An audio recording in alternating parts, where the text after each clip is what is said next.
Yeah, so we have how many people? Three people, three persons. Okay. Chalo, so let's start from Shalini. Yeah, go ahead, Shalini. Sir, I had some doubts in that practice assignment week 3, sir. Uh, Okay. basically, should I share my screen to see the question? So let me just make a note of it. So can you tell me the question number? Practice assignment week 3. Okay. Week 3, question number 3.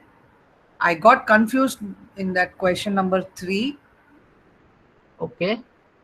and 20 and 21. Question 3, question 20 and 21, right? Correct. Yes, sir. Okay. Anything else?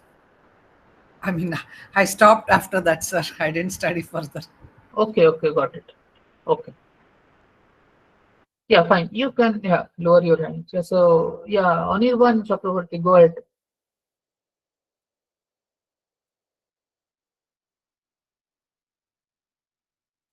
Sorry, Uh, you're yeah, talking to me. Sorry. yeah, you wanted to ask something, Yeah, right? I So had a general problem about understanding, basically about behavior of final static, how to when who gets access to them and how that part is. I'm like kind of. static functions and static variables, something like that. Yeah. See, suppose the something that has the main function, a public class, and inside outside there is some static methods or final, especially from interface, who gets access to what, who gets to access what. And the other problem that I was having is about iterators. I'm having a tough time understanding iterators. Okay, okay, okay. Iterators. Okay, fine. Static final methods, iterators. Fine. Yeah, Pushpita Bhattacharya, please go ahead. Sir, I'm getting confused between typecasting and subtyping. These two topics. Okay. So typecasting part is quite practical, so that is fine. We will discuss that. Subtyping, I mean, in context of the lectures, the way we have discussed is, I mean, sir has discussed is more, how should I put it, a more theoretical understanding of difference between subtype and inheritance. So we will go to that part, but I think the theoretical aspect is not that important if you are not understanding few terms in the slides. So that is, I mean, still okay. But whatever is required for the exam or for your, I mean, yeah, basically exam purpose, if you understand inheritance and let's say any superclass reference variable can store a child class object. If you understand this much that, okay, that if I have a child class object, then I can store that into a superclass variable reference variable or any interface that implements that is implemented by that particular class. Okay, so if you have this part of clear and you know dynamic dispatch part, that if I have methods overridden in the inheritance hierarchy, then according to the object type, not the reference type but the object type, that particular version of the method will be let's say resolved or called. And in compile time, if no overriding is done, then at compile time, the reference type is used for calling methods. So if these things are all that you need for answering questions and to understand the concept. Subtype and inheritance difference, that particular lecture, as again we had a discussion last day with I think Mr. Bhaskar. So that was something more about a theoretical, let's say, intuition. And if you are having doubt in that part, I think it's okay to not get into the muddy waters of what terminology means what. So yeah, this much practical idea what I just told is sufficient for your answering questions and all. Okay, but still I will discuss. No worries. Okay, sir. Yeah, I will discuss anyways. Let me also make a note of it. Anyone else who wants to ask some want to ask any specific area of doubt? Let me note that. So the third is typecasting. Just making a note. Anyone else? Raise your hand and speak up any specific area. Sir, can you please give us some more examples on abstract class and method in this class?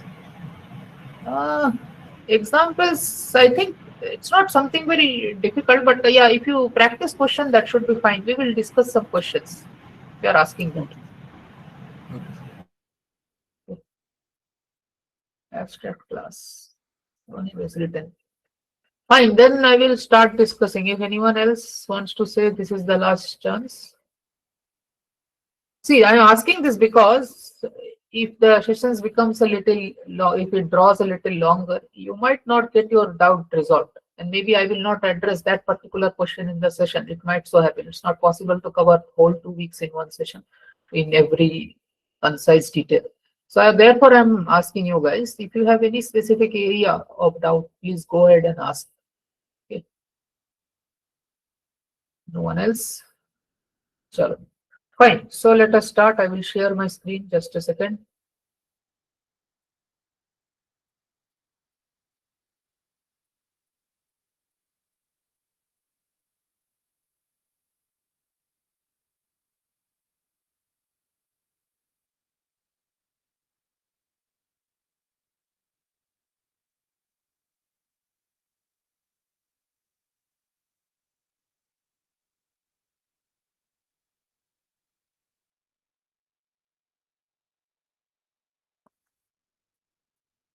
Okay, so let me go to this. So this is what we have got. First is one week 3, 2, 3 questions. Static methods and final methods, iterators, which is week 4. Typecasting and subtyping is something which comes earlier. Okay. Week 3 again. Abstract class is also week 3. So let us go one by one. Let me just go and discuss a little bit of week 3. But before that, let me also check the questions which has been asked.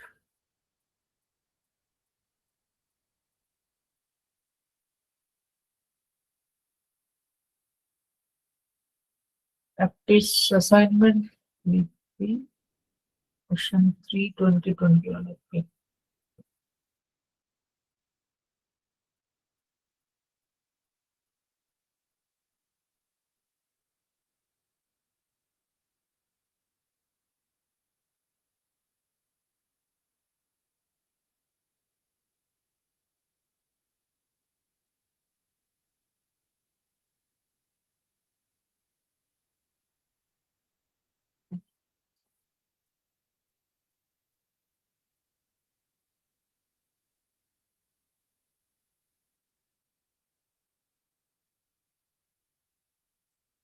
Oh, so this is regarding static. Okay.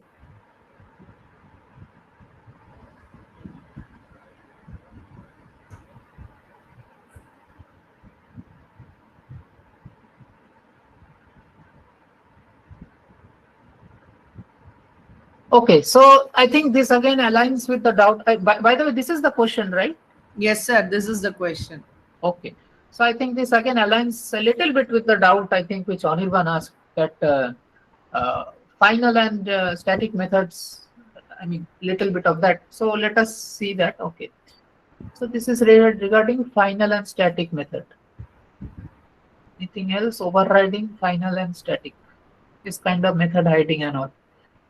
Okay, another 20, right? 2021.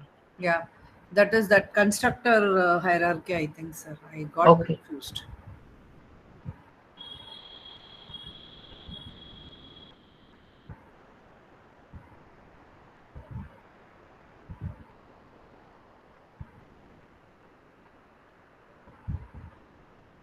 Okay, so this I will discuss at first because this is something 20. Okay, 21 is what will be the output of the public final class. Okay, again. So this is anyway cannot be done. So again, this all of this is happening because of. So by the way, you guys have checked the answer obviously, and but the theoretical understanding is not. That's why you are having this error. Right? That's why you are not understanding the part. See, it's quite easy. There is nothing very difficult over here. The first part is once you declare a class final. So basically the final keyword again, final and static. Let me just address the compiler at first, then I will cover the final and static conceptually, then hopefully we will be able to answer these questions. So let us see this question at first, 20 number question, which is, we have a public class A, okay, and it has a constructor, okay, public class B, which again has a constructor, public B, and it is also a subclass of the A class, okay. C again extends B, which is again one level more hierarchy of the inheritance, so this is C construct, fine. Then we have this example class. In the main method, we are creating an object of C type, and I mean reference also C type, object also C type. So once we call a constructor, or basically once we create an object of a particular class, the constructor of that class is called. So therefore, in this case, whenever this line is executed, your C class constructor will be called. Now, the thing is, this is a rule of that whenever a particular subclass or child class, whatever you want to call it, whenever a child class constructor is initiated, or basically is getting called, internally, the first job that child class constructor will do is to call the immediate superclass constructor. I mean, even if you are not writing it inside the child class, that is inherently done inside the child class. Okay, so therefore, in this C, public C constructor, before this system.out.println, there is an imaginary, just think that there is an invisible line over here, which is basically calling the superclass constructor. Okay, so therefore, the superclass constructor is what? B, because C is extending from B. So again, this constructor, B constructor, will be called. Now again, inside B, same things will happen again, because B is again a child class of A class. And I said that whenever you have a child class constructor getting called, it will internally, the first job it will do is implicitly call the superclass constructor, immediate superclass constructor. So now B's immediate superclass is A class. So therefore, over here, the A class constructor will be called implicitly. So therefore, you created an object of C class, but internally the C class constructor called the B class constructor, and in turn the B class constructor again called the A class constructor. Now, actually, the A class constructor will again make another call. And can someone tell me where it will call? Which constructor will it call? Object class. Correct. Object class constructor. So internally again it will call the object class constructor. Now after the object class constructor is getting initiated and executed, then one by one it will, I mean, it will climb down the ladder. So basically from object class it will come to A class, and then since this invisible line is now executed, the next line is system.out.println, whatever this A, I mean this one is, right? So that will be called, and likewise you will have the function executed. So A will be called, B will be called, C will be called. Sir, my doubt is sometimes we call the super ourselves, right? In this we have not. So Correct. That's why I got confused. There is no super here.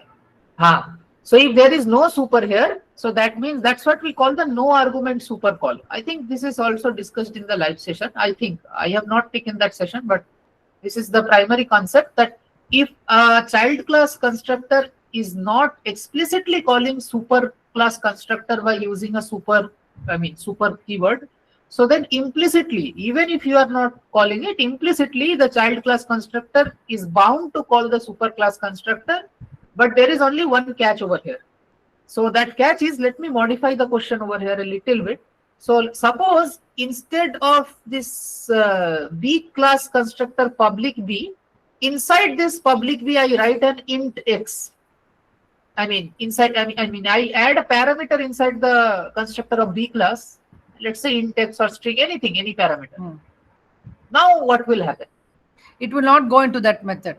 Yeah, so that means what? This public C will not be able to implicitly, on its own, it will not be able to call any constructor. Why? Because now since you have declared a parameterized constructor in the B class, that essentially means that the parameterized constructor will hide the no argument constructor, which is internally provided by the system. So the no argument constructor, or the default constructor, which we call, so that default constructor or no argument constructor is implicitly provided by the system, and you don't have to write it. If you write it, it's fine. Even if you do not, it is there.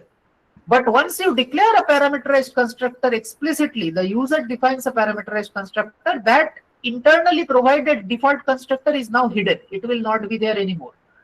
At this point, if this public C constructor, you have not mentioned explicitly any constructor called in the C classes constructor.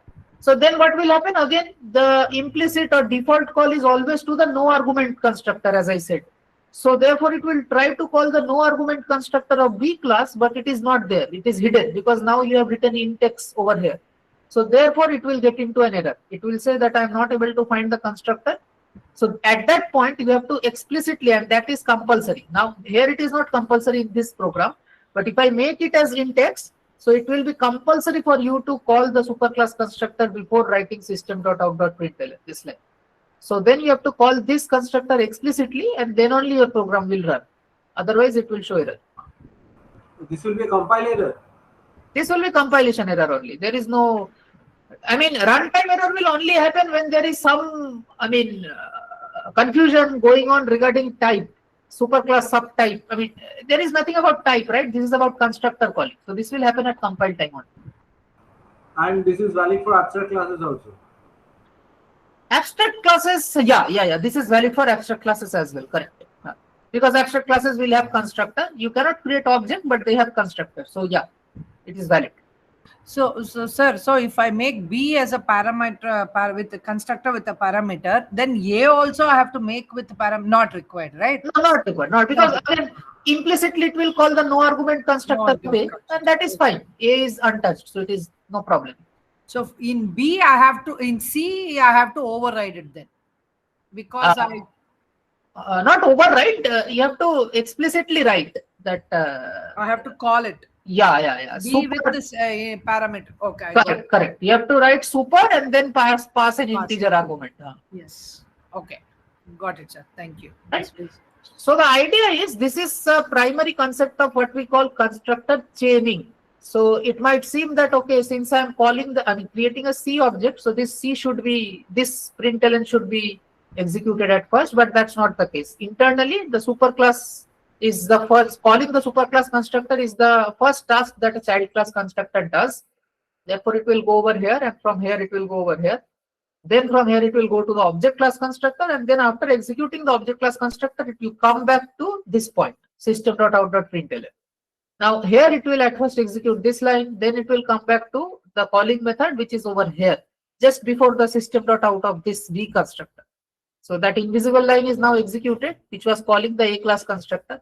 Now it will print the second line, B called this line basically, right? And then again it will come back over here, and then finally it will call C called. So A, B, C called will be your output. Sir? Yeah, just a second. Yeah, you want to ask something regarding this question itself? Yes, sir. Okay, go ahead. Sir, like we are printing this program, like I want to ask that if we don't apply the superclass, it will automatically print all the inheritance. Okay. But is there any restriction that like if we apply this thing, then it will print only that class? I did not get it. What are you asking? Please repeat. If I do something in the program that particularly prints the C in the given, that we can do something here. So you want only the C to be printed? Yes, sir. No, you cannot do that. I will tell you the reason. So the thing is, as I told you, by the way, I think someone raised your hand in the discussion. I told again in the previous sessions. Okay. Yeah, Rajni. So yeah, just unmute yourself and ask. Don't raise hand. This question only, sir. No, I'm not saying that. What I'm asking is, whenever you have a doubt or anyone else has a doubt, unmute yourself and ask. I won't be able to see your raised hand when I'm explaining something. So just interrupt me in between and ask. Yeah, go ahead. What were you asking? Just a second. Let me go to this question in the main method. In the main method, if we take reference variable as of C, B type or A type, then no matter what you do, anyway it will call, because once you're creating an object, right, this constructor call is happening. Yes. right? So all of this drama is happening because the constructor is getting called. So all of this is happening inside the constructor body. So as long as the C class constructor is getting called, all of these things will happen, no matter what is your reference type. Okay. Yeah. Just think logically. So again, I think the previous friend who asked the doubt, let me just address that, and hopefully your doubt will also be cleared by this discussion. So by the way, can someone tell me why this superclass constructor is getting called? Or I mean, okay, I understood that it is getting called, but why is it necessary? Can someone explain on that? Sir, to like take the previous class, the properties with the child. Okay, that is quite evident. That's what constructors do. But why again that is necessary? This is more a philosophical question. Yeah. Sir, like I think of it like if a parent is there, a child is doing something, Constructors then don't it get needs to. inherited. Sorry, repeat again. Constructors don't get inherited. That is fine. Constructors don't get inherited. That is okay. But the primary. We have to call it. Yeah, that is fine. But what I'm saying is, let's say you are calling a method which is there in a child class. Obviously, that method is not calling the superclass version of that method, right? It's not doing that. It is only calling the child class version and it is terminated. But why in terms of constructor, we need to go through this chain of inheritance till the object class, right? So that is the question. Why? I mean, I'm not asking Java does, I mean, Java basically makes this happen. Sir, I can only think of it as like they are the parents, they need to be called first and then the other thing. That's it. That's it. That is actually the point. Yeah. Thank you. So you see that I told you that in one of my session, I think I discussed this point that if I have a class over here, right, class A, okay, and I have a private, okay, private int x, and then I have some things over here. I'm just not writing it. So then again, I have a class B, and I write extends A, okay, and then over here I have, let's say, public int y. And then again, I have some things over here, and inside over here, I have main method inside one of the class, right? And over here, there are strings and all. Anyways, so inside this, I write, let's say, a obj equal to new b. Fine. Or even if you want to do it with the other one as well, obj2 doesn't make any difference. New b. Now my point is, in this structure, can I write something like this, obj or obj2? I mean, both of these are same in this case, dot x. Can I reference x inside main method?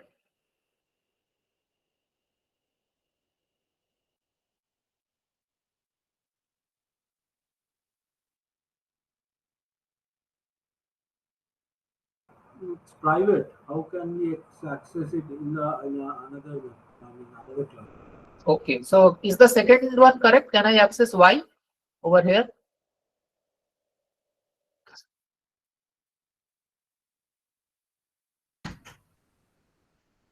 Yes, sir. I think why you can access public.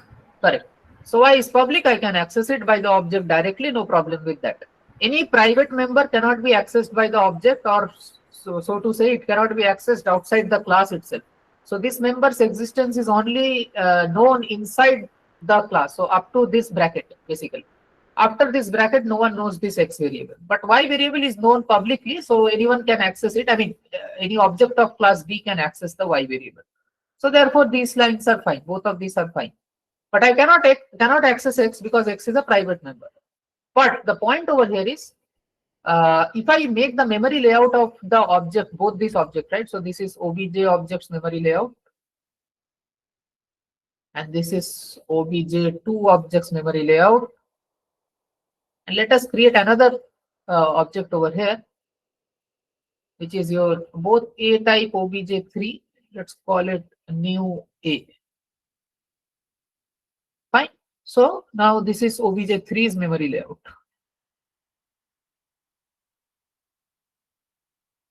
Okay. Now the thing is, I told you that that obj cannot access the x variable. Correct? Obj cannot access the x variable. Or obj2, both of them cannot access the x variable. But my point is, both of them are basically objects of B type. Right? Both of them are objects of B type. First of all, let us address this question that A can the object of A access X? That also it cannot access, right? Because obj3, so what I mean is this is also not allowed. obj3.x, this is also not allowed because of the same reason. As long as it is private, it doesn't matter whether I am talking about inheritance, whether I am not talking about inheritance. Any object cannot access a private member directly. Even if it is of the same class, even if it is of some child class, doesn't matter. Private member cannot be accessed by any object. Okay. So obj3 also cannot access X variable.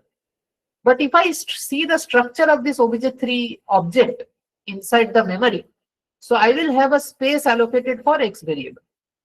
Right? Let us say this space is allocated for whatever value. So value of X. Okay, not value. Basically, so that highlighted area basically is storing the X variable because it is an instance type. So X is a member of the non-static member of the class A. Therefore, it must be there for every instance of the class A. So obj3 is an instance of class A, and therefore inside the memory layout of obj3, I will have a reserved space to store the value of X. Right? So therefore, this variable is there inside the memory of obj3. Memory allocation of obj3. Fine, that is there. Now my question is that will there be memory allocated for the variable X inside obj and obj2? It is quite understandable that although I cannot access it using the object, but it might so happen that there are methods. So let's say get X, there is a method and that is basically returning X, right? Return X. So I have a method over here. Now this is a method inside the class A. Therefore, it will obviously be able to access the X variable and it can return the value of X. And I can use this obj3 to call the getX method, right?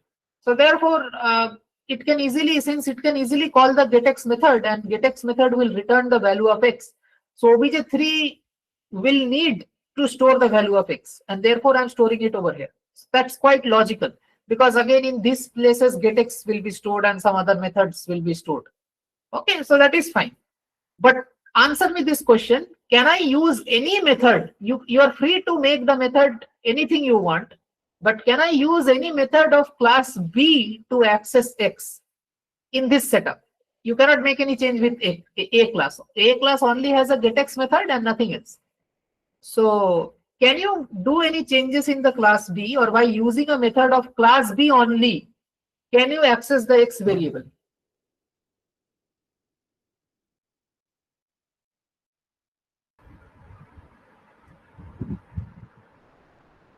No, sir, I don't think so. You cannot access it. Sir, Yeah. Can we, like, if we do the protected abstract, we can do it. No matter what you do, you won't be able to access it because this is private. You can make the method protected. That will only, make changes while you are inheriting from class B. But by defining a new method over here, without calling the getX internally, what you do is you define a method and inside that you call getX. That is the workaround. That's not what I'm talking about. I'm talking about you are only using a method of class B only, not by taking help of getX of class A. Just by declaring a method of class B, can you access X variable? And why I am asking this question? Because is X inherited or not? X is inherited. Private methods are also private, data members are also there in the subclass, but you cannot directly access them. That is the point. Okay. So since you cannot directly access them, no method you declare over here cannot be accessed. Okay. So please be aware of what I just said now. Some places or lectures, they prefer to say that private members are not inherited. Some books will say private members are inherited but not accessed. So don't get confused whether private members are inherited or not inherited. I would prefer to say that they are inherited but not accessible. That's what I personally would prefer to say. But the idea should be clear in your mind from programming point of view. Private members are there inside the subclass, but you cannot access them in any way. That's the point, without using any method of the parent class. So now you will tell me that, okay, if I cannot see something and I cannot access it in any way, then how am I claiming that it is present in the child class?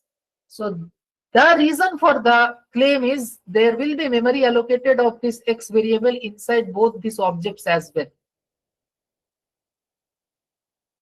Okay, so there X will be stored, here also X will be stored.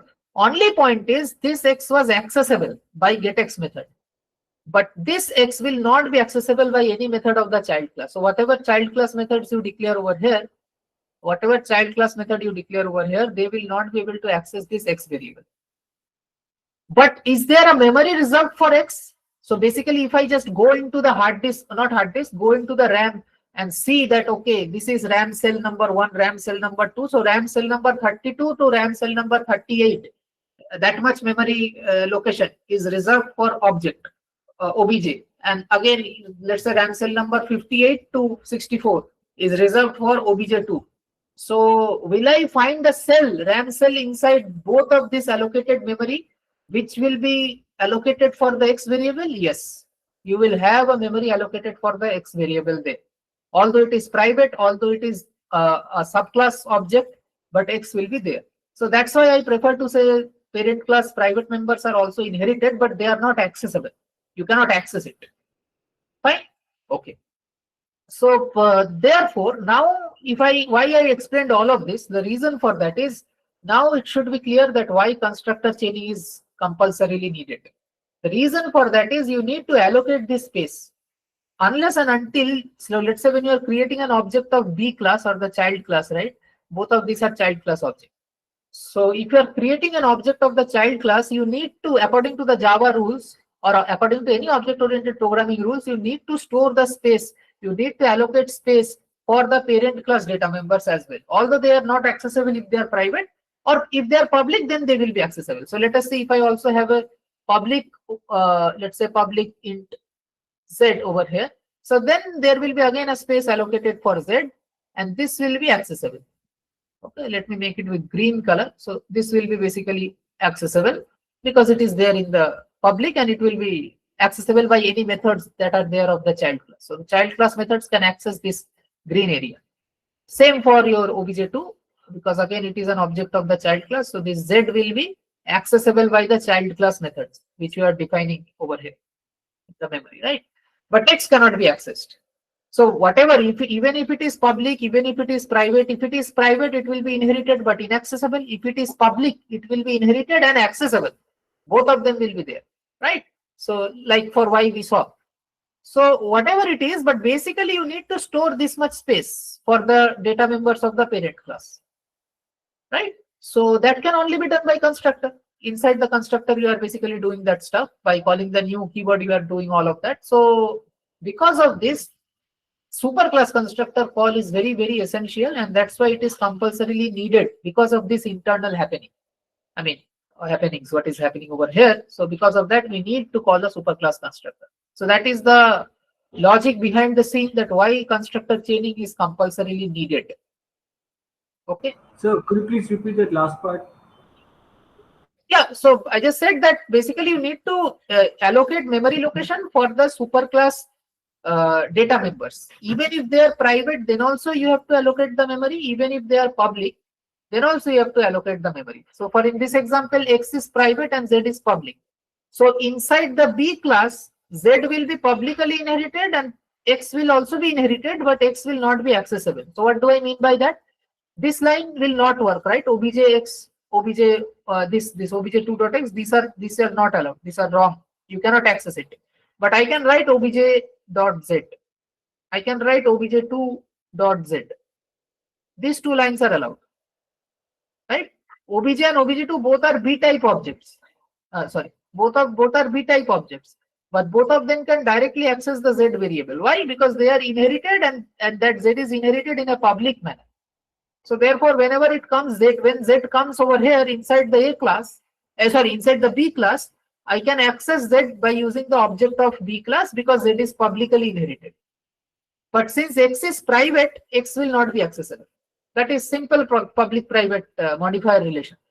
But the real point pertinent to this question is that even though you are, I mean, whether the variable is private or public, that doesn't bother us that much. But even if it is public or private, you have to allocate the memory inside the child object. So not for the parent object. Parent object, so obviously memory will be allocated. That is fine. So X is allocated over here. But even if you are talking about the child object where you cannot access X, right? So where you cannot access X, then also you have to store the allocate memory for X variable in the memory allocation of child object. This child object. This is also child object, B type object. Here also you need to allocate memory for X. This is essential. So this can only be done by, I mean, when you are calling the constructor of the parent class. So therefore, constructor chaining is essential. Okay.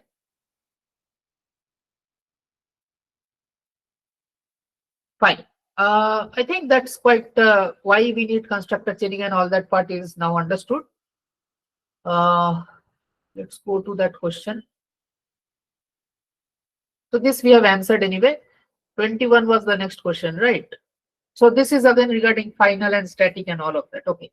So final keyword, there are two things. So first of all, final keyword is quite like abstract keyword. Why? Abstract keyword can be placed in front of a method, can also be placed in front of a class.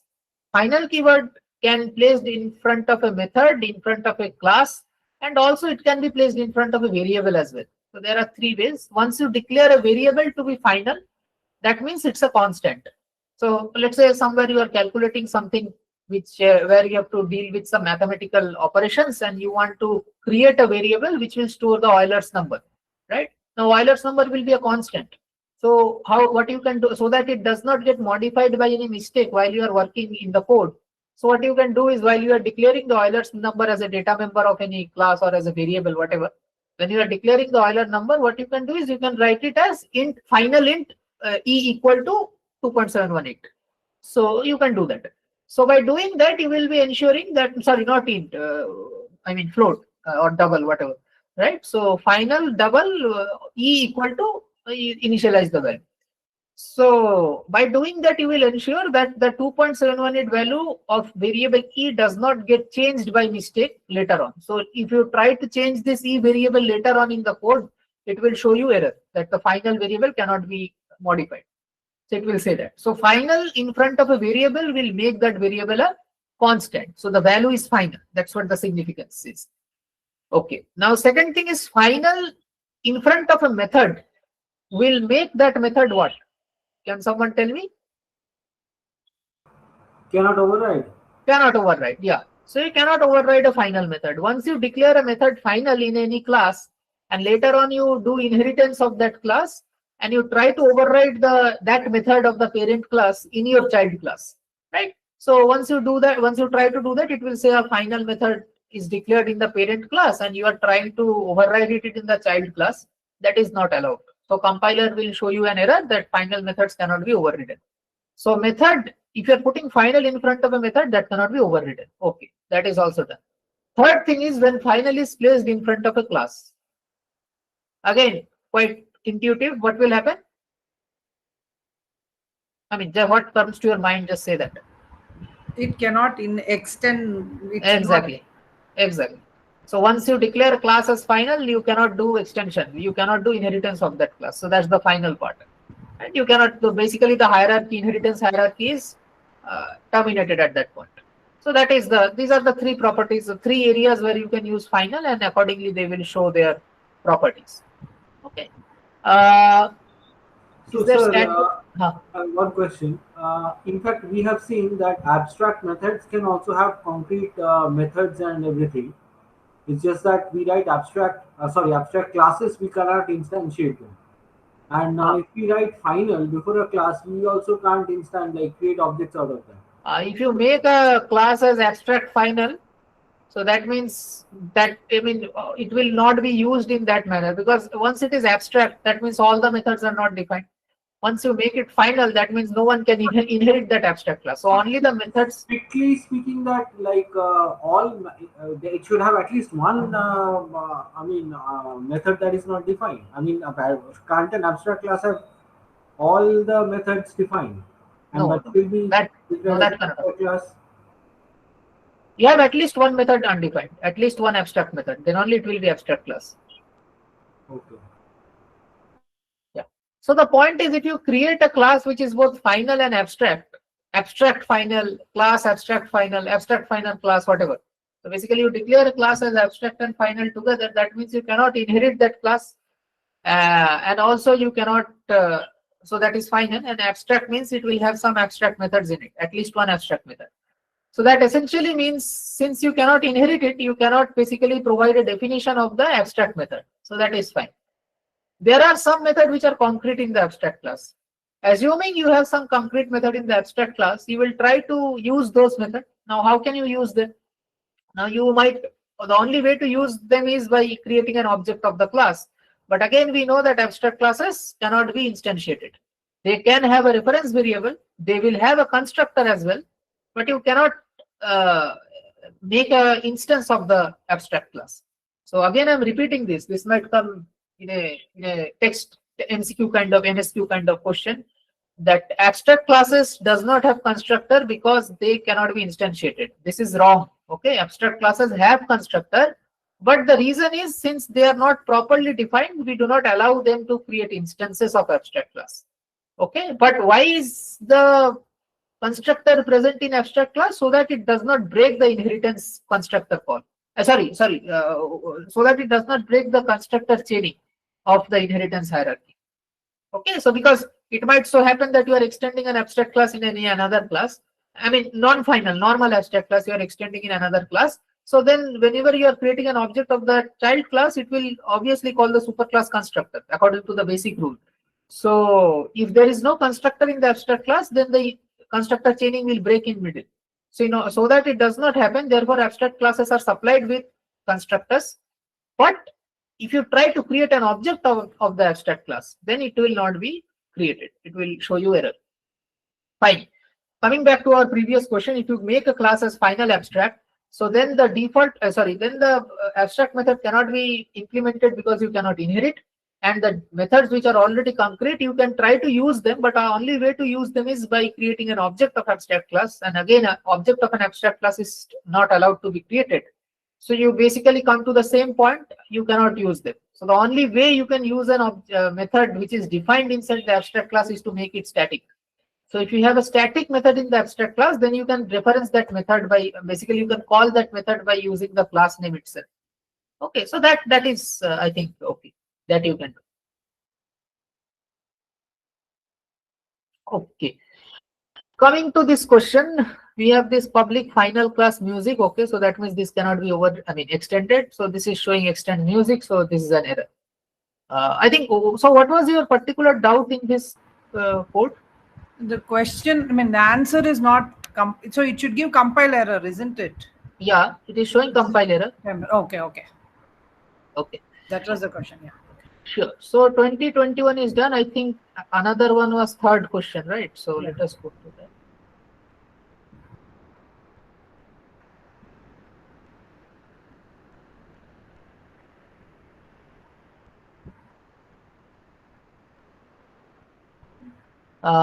Okay, so this is again regarding that the final public void swim.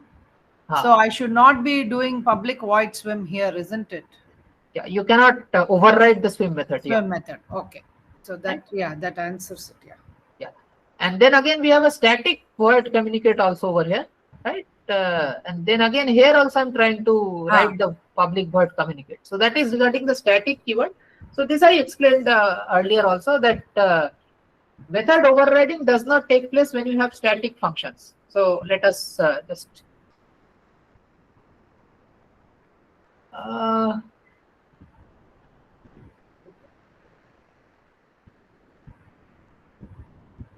oh, not this, sorry.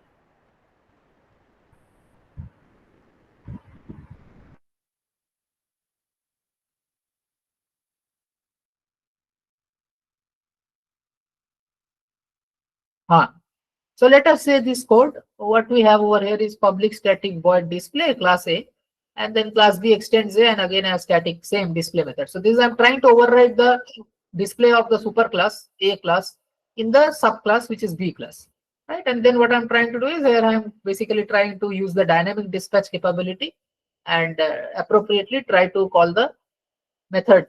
Okay, so when I call obj.display, according to the normal dynamic dispatch or normal overriding principle, the object type will be called. I mean, object types method will be called. So the object type over here is B.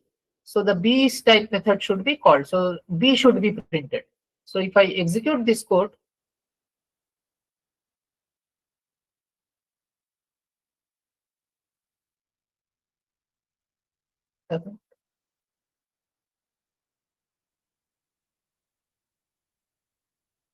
just a second.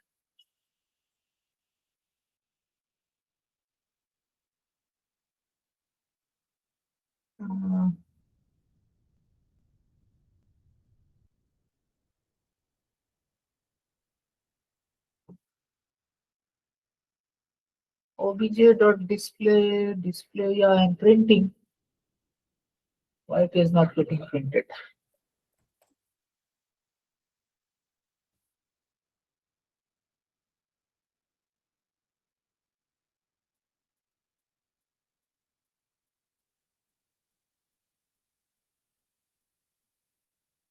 Just a second, there is some issue with the terminal.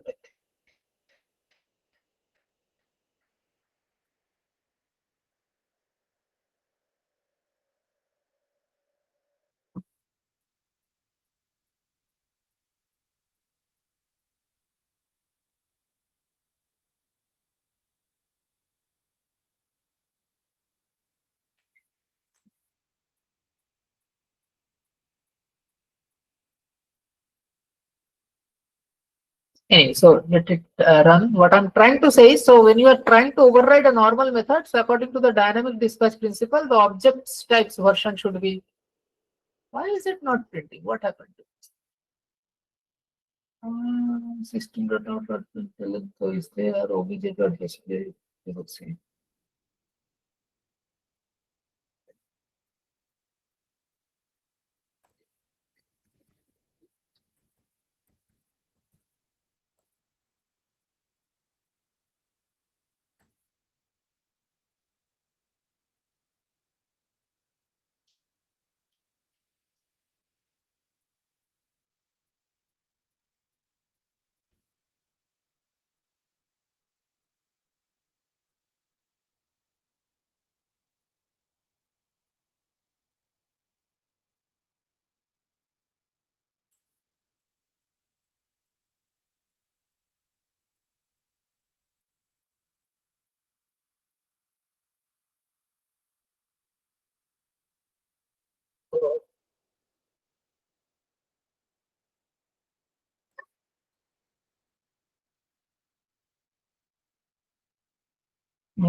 Okay.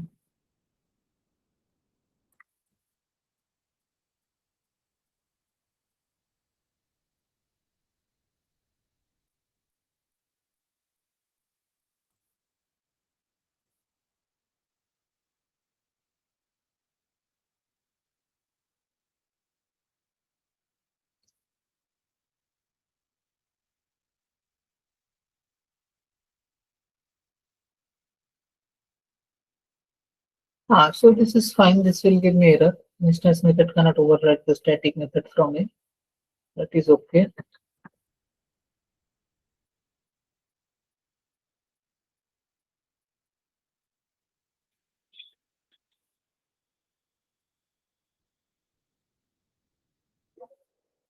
Just a second, okay. Let me just open it on another terminal.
Can you guys see my screen?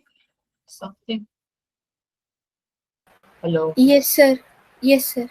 Okay, there is some problem with my cursor. Just a second. I think somehow got hanged up.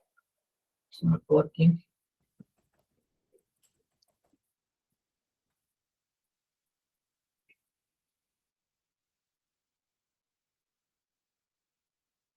Oh, because of this.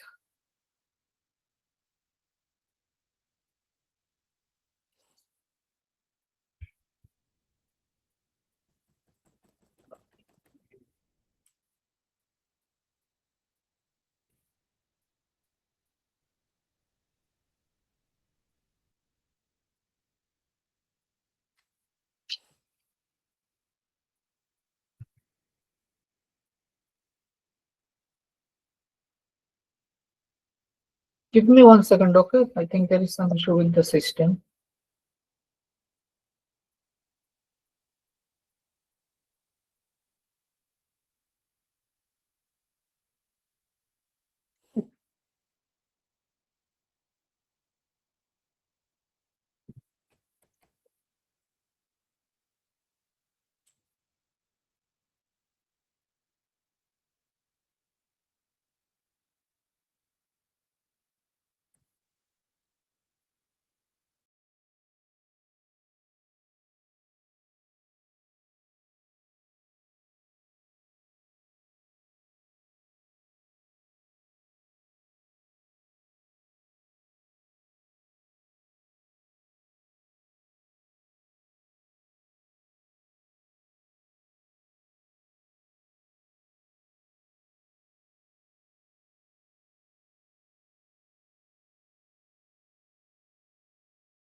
I'm audible, right? Okay, there is some issue with the system, so sorry about that.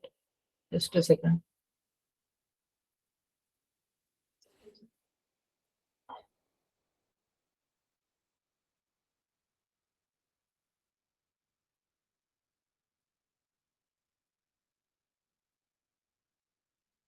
Oh, again, I have to try.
What system?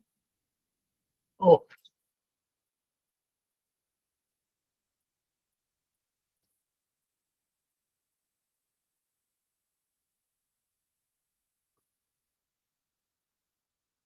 so as you can see, this is normal, I mean, overriding, right? No problem with it. But once I declare it static, right? So in this question, I think that's what the structure was.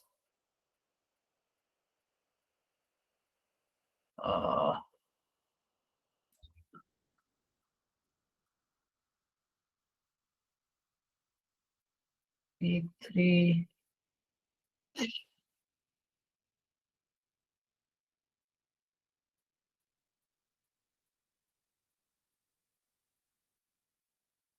Yeah. So we have the static method, and over here we are trying to override it. So let us make that Same structure as well. Right?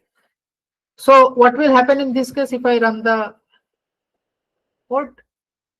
First of all, it is saying that display in B cannot override display in A because this is, you're trying to override a static method. Okay, so as it is saying, overridden method is static. So it will show you a compilation error. I mean, once it is a static method, so that means what? It is a property of the class. And you are trying to override it by using a normal non-static method in the B class, right? Which is an instance method. So this is philosophically wrong. You are trying to override the property of class A, which is not an instance specific property of class, but let's say the class specific property. The static method in class A is a static, the method display in class A is a static method, which means it is a property of class A. And then you are trying to override it using normal method, which is an instance method. This is not a non-static method, right? So you are trying to override it using a non-static method. So this is not allowed, as it is showing that it is showing you an error that display in B cannot override display in A because overridden method is static. But if I try to override it using static itself, so public static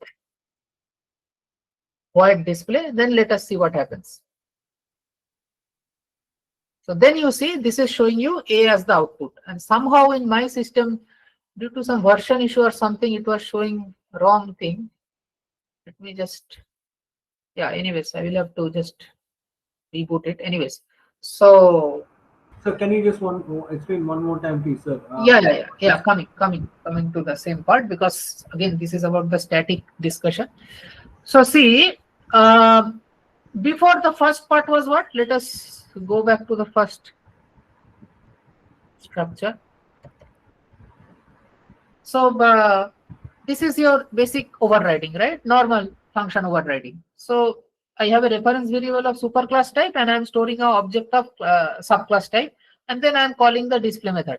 So it will basically call which display? The object type display. Why object type display? Because overriding, whenever the compiler will see that you are trying to override, it will say that, okay, since you're trying to override, I will no more call method using reference type, right? Normally compiler will bind the method using reference type. And as long as you have not done overriding, even if you are an inheritance hierarchy, only the reference type will be used to call the respective methods. But if you have done overriding, so in that case, compiler will see that, okay, you are trying to do overriding, so I will not do anything, I will leave it to the runtime. So at runtime, when the object version is seen, right? At compile time, we don't know what is the object type. At runtime, this B will be created, the memory will be allocated. I explained it in one of my sessions, this runtime and compile time comparison. So at runtime, when B will be created, right, the object will be created, that particular object's version of the method will be called. So therefore, in normal dynamic dispatch or normal overriding, the object version of the method is getting called. So therefore, if I have this code, then B will be printed. And sir, if we typecast line number 17 right hand side to A, that will also not have any effect changes. It is anyway A, right? So even if you do anything like that, typecast means where do you want to typecast? On the right hand side. Reference variable over here? On the object variable. No, on line 17. Here? Yeah. Okay, even so it will still print B, right, sir? If you are trying to do that, so let us see what this version says. But it's not required. What will you do by doing that? Because it is anyway A type reference and storing it in A. Let us see what it shows. As you can see. Yeah, actually, it doesn't have any. Yeah. Thank you. So, sir, one request, sir. Instead of making class A public void, so make it private final void display, sir. Which one? Display method or class A? Display method. So instead of public void, make it private final void display. Okay. Just a second. Achha, so let me just explain this, what I am explaining, then I will come to your doubt. Okay, just a second. So private. No, all right. That is question number 6. That's why I didn't ask properly. That was my doubt. After this, we'll go to question number 6. You will see the difference. Okay, sure. I have a doubt. Yeah. When they were static, both, one was hiding the other. I was under the impression that the static methods cannot be referred from the instance. It should be only by the class. I think this I already discussed previously, that you are allowed to call static method by object types. It's not a problem.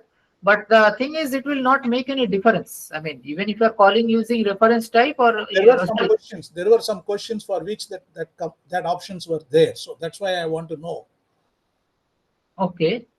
So it was. I mean, I remember one of the questions in one of the PYQ. It was marked. They're saying you cannot refer to a static method through instance. It has to be only by the class. So I wanted to know whether such values are being held or is it being modified, whether tomorrow, day after, when the question comes, what should we take? See, the thing is, again, can you refer, I mean, show me that particular question if you remember, if you have just seen it somewhere. And I can probably, maybe a few minutes before you close this, I will post it. That's okay. Yeah, that would be better. But it was there some time back. There was a discussion saying that static method has to be only referred as a part of the class, not as an instance. That is fine. That is obviously there. But you can call static method using reference type as well. I mean, object type as well. But the point is, it is not making any difference. It doesn't make a difference. Yeah. It doesn't make a difference. We know that. But then static methods may not have any reference to the variables, non-static variables. Correct. That is correct. That it makes sense. I know it makes sense. But in terms of the grammar, in terms of the compilations, and for a question answer sessions, whether what is the type of answer that we are expecting? That's why. Got it. So are you using a reference as a reference display? It works. We know that. That's in contrast with what I have just few days back when I went through the PYQ. I'll see if I can find out. I will show you that. Great. Yeah. So if that is the case, then maybe if such a clash of, let's say one version of Java allows that, but I don't feel that it should work like that. Either way, if you are using an object to call a static method, internally it doesn't make any difference. But as your point is, as you are stating that from a right and wrong point of view, question answer point of view, what should we answer to such a code or such a question if it comes in the exam? What I feel is, it's not an error. I mean, it's not a compiler. As you can see, it is running. There is no problem. I showed a little bit earlier as well. So it is working, but practice it is different. Okay, there would be variations between implementations. Yeah. So that's what I'm saying. So it is better you show me the code. I'll see if I can locate it. I will share. Great. Okay.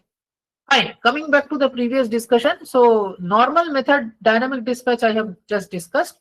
But after this, the second thing is, if I make a static word, I mean, if I write the static word over here, so what does that mean? So see, the B class I am not making static. The B class display I am not making static. I'm just writing the A class display to be static. Okay. And then in the B class, I'm trying to override the display method. So what will happen in such a situation? So you see that there it will show an error. Why? Reason is, what you are trying to do is, first of all, this is a public method. Public method means it will come in the A class. Then if it is in the A class, just assume that whole method, this whole method is there inside A as well by inheritance. So since it is inside A, then here you are again writing a display method with the same signature. So that essentially means you are trying to override it. Now the compiler will say, okay, you are trying to override a method which is a static method, and you are trying to override it using an instance method. So you see the display method of B class is an instance method. It's not a static method, right? So therefore, it will show you an error that you are trying to override a static method using an instance method, which is not allowed. So if I run this code, so you see display in B cannot be overridden. Override display in A, public word display, overridden method is static. So that is the reason. Okay, so if that is the case, if you will not allow me to override a static method using a non-static method, so will you at least allow me to override it using another static method? So if I want to do that, I will do static over here as well. Once I have done that, okay, now if I run the code, now this happens. Okay, so why A is coming, we will discuss that later, but from a normal overriding point of view, what should have come over here? According to our normal overriding idea, since now, first of all, I was trying to override using non-static method, that was okay. That's why compiler was showing me error. So now I am overriding using a static method itself, right? So since now I am overriding using a static method, compiler is not showing any error. Okay, that is also great. So if now at this point I want to answer what will be the output of this code, then according to the method overriding concept, since now compiler is allowing me to override, normal overriding concept says that object type will be called because now overriding is successful. Therefore, your B should be the output. But you see here A is showing out. I mean, A is in the output. So that is the reason, as I said, that when you are overriding static method, first of all, overriding a static method can only be done by another static method only. You cannot take any instance method and try to override a static method. That is point one. Secondly, if you try to override it using another static method, then what we get a compiler green flag, compiler will not stop us. But what happens internally in the system is not what we call overriding. That's what we call method hiding. Now, this phenomena, what's happening over here is not method overriding, it is called method hiding. So when you try to override a static method with another static method in the child class, it's not called overriding, it's method hiding. I'm repeating it. Why am I calling it a method hiding? Because in such a situation, the overriding does not take place and normal reference binding is followed. So what I mean is, compiler will see, okay, so you're trying to override using static with static. So basically, I will do reference time binding. So this is how it is internally defined, that when you are trying to override using static method, the parent class method will hide the child class method. So basically, the parent class version will be called. So which basically means if we have, it's like that parent class version is hiding the child class version, and whatever is the reference type you are using, that will be used to resolve which method version will be called. So here the reference type is A, right? Parent class type. So therefore the A output is coming. So whatever, so like normal compile time binding will happen. Okay. So this phenomena is called method hiding. Now, if you try to think why is it so, you can answer that. I mean, just spend some time. So the thing is, I mean, again, it will take some time for me to discuss with some example. I don't want to get into that before the exam. But if you spend some time in terms of philosophical thinking that, okay, I have a parent class, I have a static method which is basically common to all the object of the parent class. Again, I have a child class which is inheriting all the property of the parent method. Then the general behavior should be more generalized or broader. It should not be more specific. So like if I'm trying to override a general behavior, then the broader version should be considered. Okay, so I just answered in one line, but try to think of it what I mean later on. As of now, just understand this, that if I refer to a static on static override, it is not at all overriding, it is method hiding. And what do I mean by that? The compile time binding will take place. That's all. Okay. Now, if I do call the method without using any of this drama and directly call using class name, then there is no doubt with that, because that particular respective class's static method will be called. So there is no problem with that. So, but let us see this. If I try to call the b.display,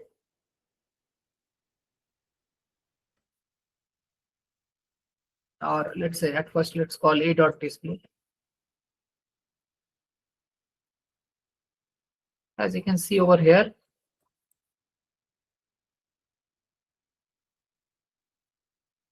so normally whatever is expected, that's happening, right? So there is no doubt with it. But if you are calling a reference, if you are using a reference variable, then the phenomena called method hiding takes place. Okay, fine. So coming in this question, so first of all, this final public void string was there. So this final anyway you cannot override. That is one problem. Second thing is, then you have this static void communicate. Again, you cannot, I mean, override a static method using a non-static method. So it will again be an error. So both of them will be error. Fly is no problem. Yeah, fly is okay. So line number So line number 10 and 13, right? Yeah. Correct. Whatever, I mean, check the answer, whatever that is.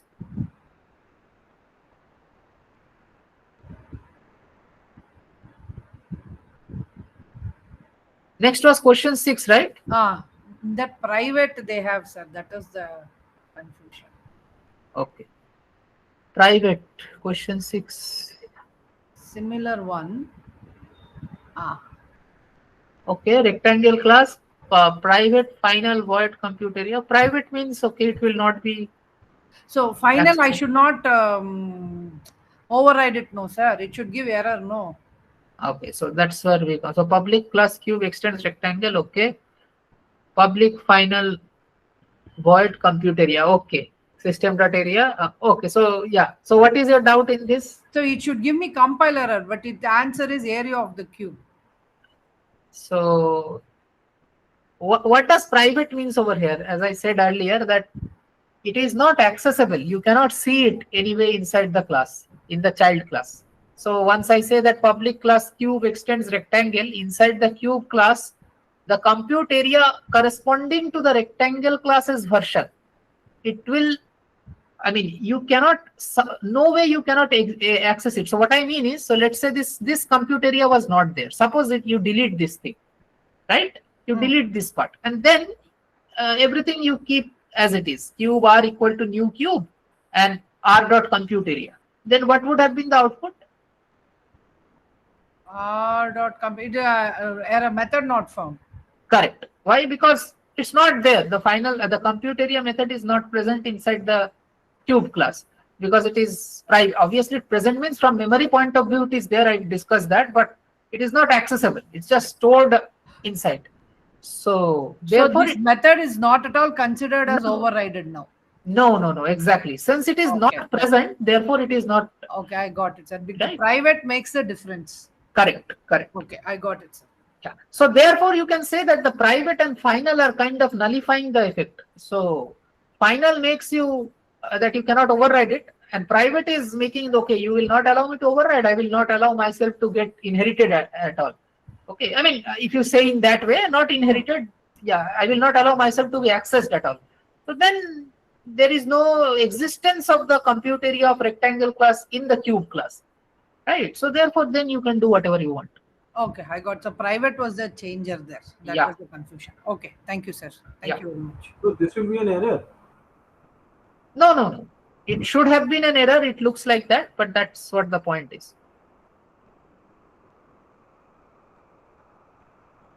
Why? Because I am saying that what is overriding? Keep this thing very clearly in your mind. I think I discussed again in one of the live session in this manner that when I am making a class, right? Just a second. Yes. Hopefully, again plugging in this pen tab does not make my system go. Please, no. Okay. So I think I explained in one of my live session that let's say if I have a class A over here, and inside this some fun method is there. Okay, and then again I have a class B over here, which is extending A. So in such a situation here also, if I have a fun method, I try to override it. Right. So this is only overridden.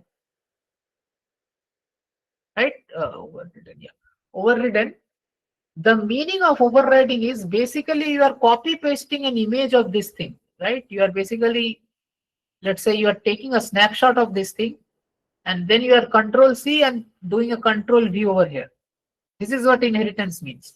So essentially, even if you are not writing it in code, internally assume that whenever you are doing extends A and whenever this is a public method, okay, so that this whole thing will come as a snapshot over here.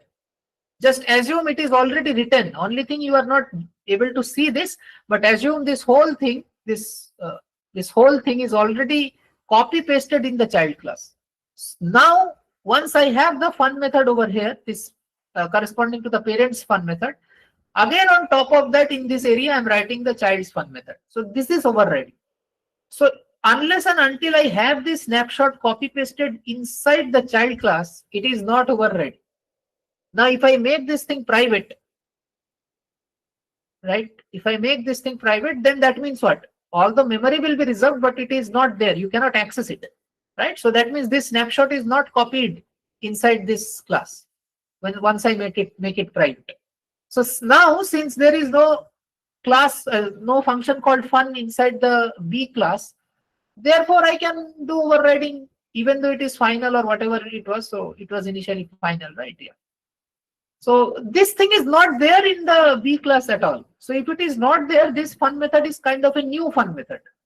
It is not overriding at all. It is a completely new method fun, because this copy pasting has not taken place over here. Why that copy pasting has not taken place? Because this is private. So that is why you said that the word private basically overrides the effect of the final. Correct. Because since it is private, this, as I said, that this, whenever due to inheritance, in case of public methods, we copy paste this thing over here inside any child class, right? Inside the child class, we do the copy pasting. So this copy pasting will not take place, right? So let me just, I think it will not be shown, but still let me just. So I got it. No, what I'm trying to do is, not this example. Do we have any inherited classes here and there?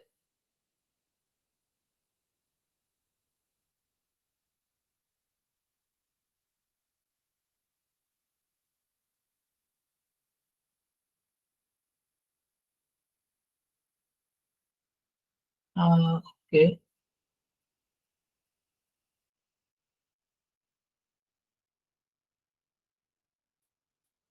Extends counter. Counter, I think, was a counter class. Right. So I have a question with public final, not private final. If you want, I can share the code right now. Sorry, what? I have a question with my PYQ which has like usage of private static and then public final. Okay, we'll come to that. Just a second. Fine. I was thinking to show something, but it is not shown on the editor in that manner. But okay, no problem. So we have discussed all these week 3 doubts.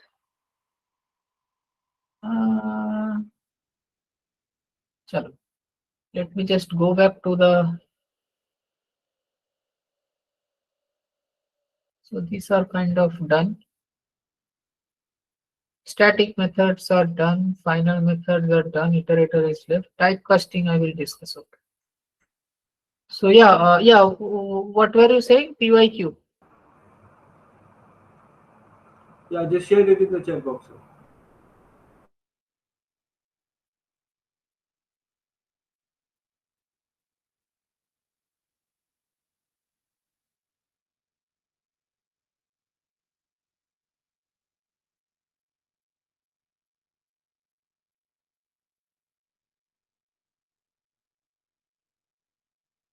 Let me just copy this whole thing. Don't like this kind of.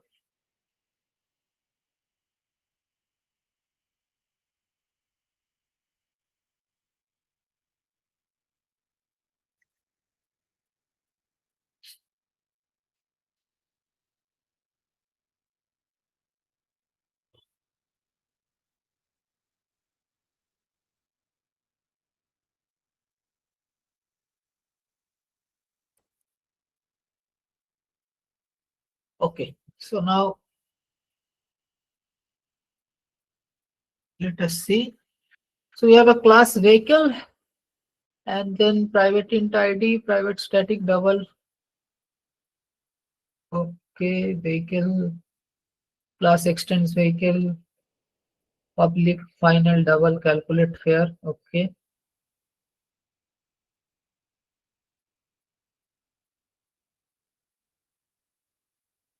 So here it is public final double calculate fare with an implementation is already done in this class. So once you are making it final, you cannot override it. So therefore this is showing you error, right? What's the, and then Base fare is what? Base fare. Again, this is static. Sorry, again, this is private. So private, you cannot access it in the extended class. Right? So two things, already the concept that I discussed. Both these two things are error. Yeah. What was your doubt, by the way? Yeah, no, I just share this code because, like, as an example to, like, further what you are looking for the code, so I just shared it. So that's why. Acha. I hope that is understandable, right? Whatever we discussed with respect to that, this is answerable. Yeah. Okay. So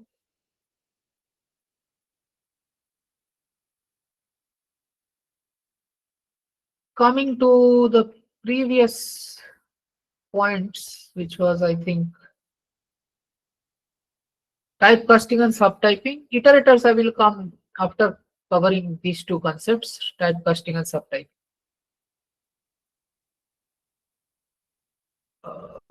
Typecasting was there inside, I think, the inheritance, right? Just a second. Over here.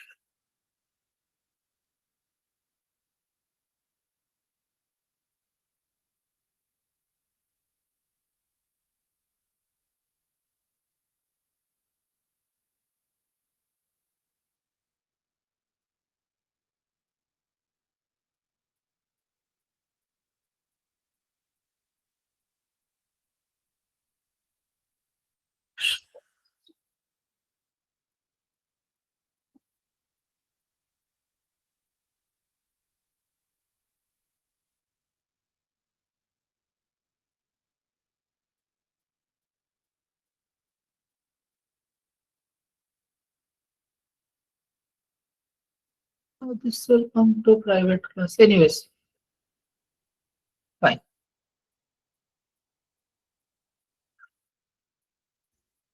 So regarding the typecasting part, generally in the code where you have seen typecasting in many, I mean, in our code, which we have done in week 3 or week 4, the typecasting mostly came when you have to typecast from object type to another type.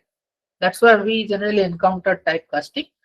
So what is this typecasting all about anyways? So basically, if you have a, let's say, a super type object, right? Or let's say super type reference variable. Now a super type reference variable can store any kind of child class object, correct? So if I have, let's say, four such child classes of a super class, then that super class reference variable will be able to store all 4 types of object inside the reference, right? So in such a situation, if I later want to call a very specific method of a particular child class, right? And I know that it is internally the object of that child class is stored inside the reference variable, then in order to do that, I need to typecast it into that particular object type. So what do I mean by all of this? Let us go to this area. So let's say we have this class A as the superclass, okay, and then we have class B, C, and D as the child classes. So this is the inheritance hierarchy, right? Now A type reference variable aref is equal to new B. This is fine. Let's say aref2 is equal, or let's make an array rather than doing that, right? Let's say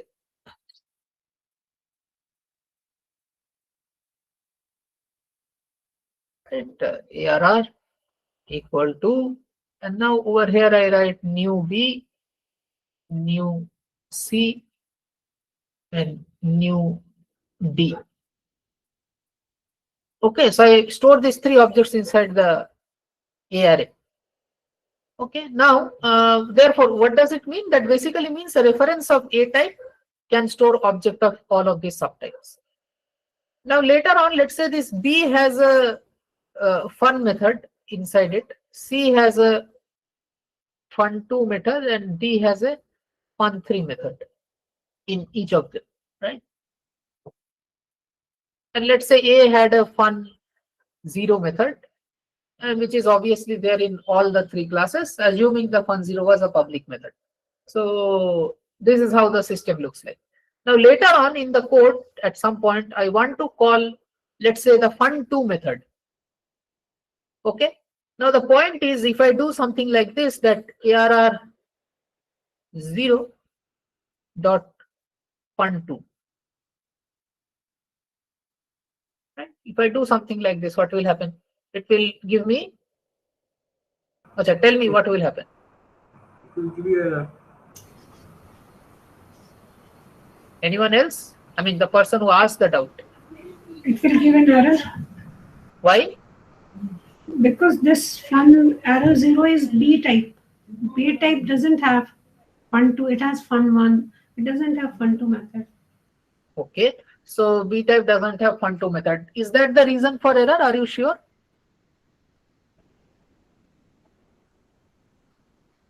Let us see it on the system as well.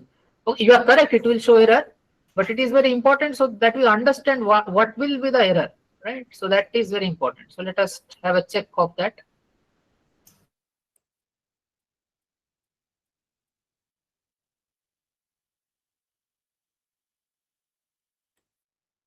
So, oh, I have to declare the classes, right?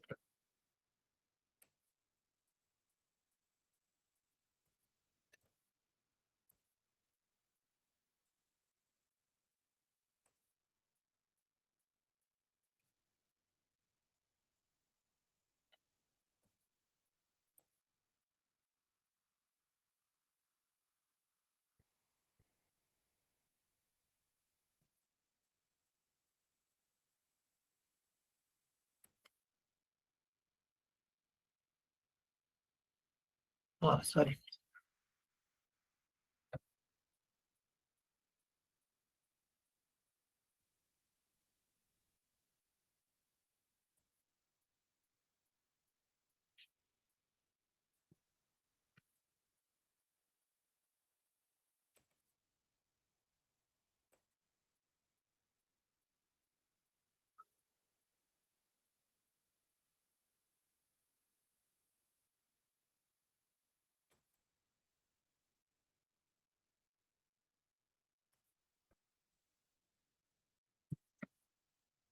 Okay, so now we have the inheritance structure,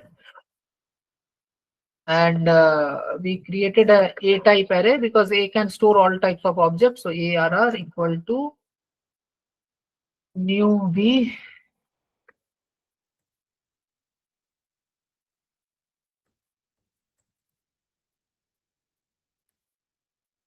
Oh, I did not define the method, right? Fun. So this will be, let's say, fun2. This will be fun3. This will be fun4. Okay, if I use some other numberings over there, forget that. Just see over here, 1, 2, 3, 4. And let's make it fun1. Right? So that's the case. So first of all, will I have the fun1 method inside all these classes? Yes. So if I create a, let's say, so what I mean is, before coming to this thing, let us also discuss one fundamental concept. If I create a D type reference variable, new D, and then I write ref dot, will it allow me to call fun1 method? Fun1. Yes, yes. Yeah. So right, if I do this, so this is not no problem with it. As I said, that whenever you are publicly inheriting, it's like copy pasting that into the child class. So this is not a problem. Okay, now if this is the situation, now coming back to our original doubt, that if I do ARR, let's say for B type, right? Yeah, for ARR 0, I try to call fun4 dot fun4. Right. And the reason was that because D class does not have, sorry, not D, ARR 0 is B, right? So B class does not have fun4 method. right? That is what we were thinking. Let us see. What is it showing on the screen? The method fun4 is undefined for the type A. Why? Why the A? I mean, we were thinking about D class, right? A B class. Over here we have written because B class, because the object was of B class. Why is it showing not defined for A? It should show that it is not defined for B, because the object is of B type. What is happening?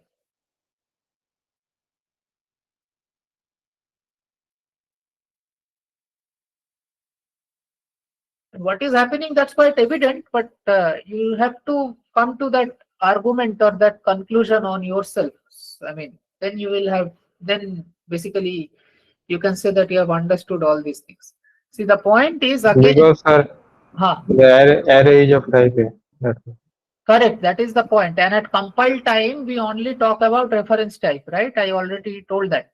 Whenever you are at the compile time, see what happens when you are calling fun4 method. Is fun4 overridden? Answer this thing. No.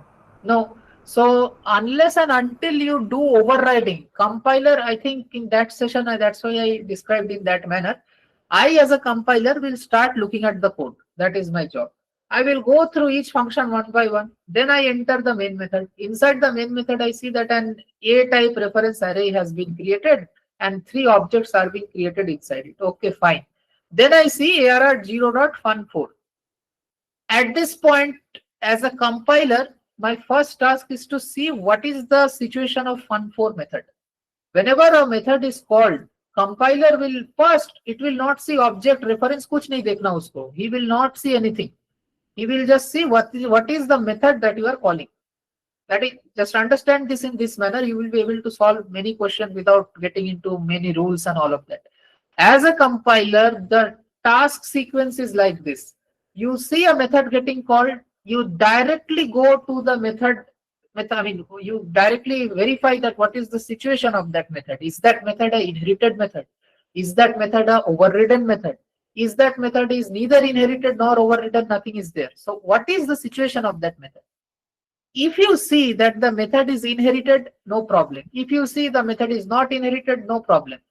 As long as you do not see that the method is overridden, okay? If you see that the method is overridden, then the situation changes. As long as compiler goes to the method and sees that the method is not an overridden method, the second task in its list is to directly come back and see what is the reference who is calling that method. This should be clear in your mind. The way compiler works is step 1, a method is getting called. Go to that method. Is that method overridden? No. Come back and see what is the reference type who is calling that method. I am saying what is the reference type who is calling that method, not the object, nothing. जो भी उसे call कर रहा है, what is the reference type of that particular variable. Okay, as long as it is not overridden. If compiler says, if it goes the other way, if it sees that, okay, once I saw that fun4 method was getting called, let me check what is fun4's method condition. That was step 1, right? So you go and check fun4 method's condition and see that it is not an overridden method. So suppose it is an overridden method in a situation, in another code, it is overridden method. So what will you do? In that case, compiler will transfer everything at the runtime. It will say that, okay, since the method is getting overridden, the calling will be resolved on the basis of object type. I will not poke my nose where I don't understand how things work. So let it remain. At the compile time, when the new memory allocation will be created, then the object will be, let's say, materialized. And once the object is getting materialized, then that particular version of the overridden method will be called. So I will just leave control at that point as a compiler. Okay, again I'm repeating. Step 1, method is getting called. Step 2, compiler will go check the condition of the method. If that method is overridden, transfer control to runtime, and the object type will be deciding the method. According to dynamic dispatch. If the method is not getting overridden, then you will come back and only see the reference type. Now it might seem that I'm repeating the same thing, but the reason is this thing. If you would have understood all of this, you could have answered it directly that why it is telling about A. See, internally what object is there, not there, I do not want to see. Compiler will not see any of that. It will go to fun4. Okay, fun4 is overridden. No, it's not overridden. Come back and see the reference type. What is the reference type? ARR0, or basically ARR. So ARR is what type? ARR is A type. Okay, I will not see what object is there since it is not overridden. Okay, now since it is A type, does A type has fun4 method? Okay, I go to A type. No, fun4 method is not there. So it will show you error. Okay, that is how the compiler will work. But if you do overriding, so let us say if I add a fun4 method over here.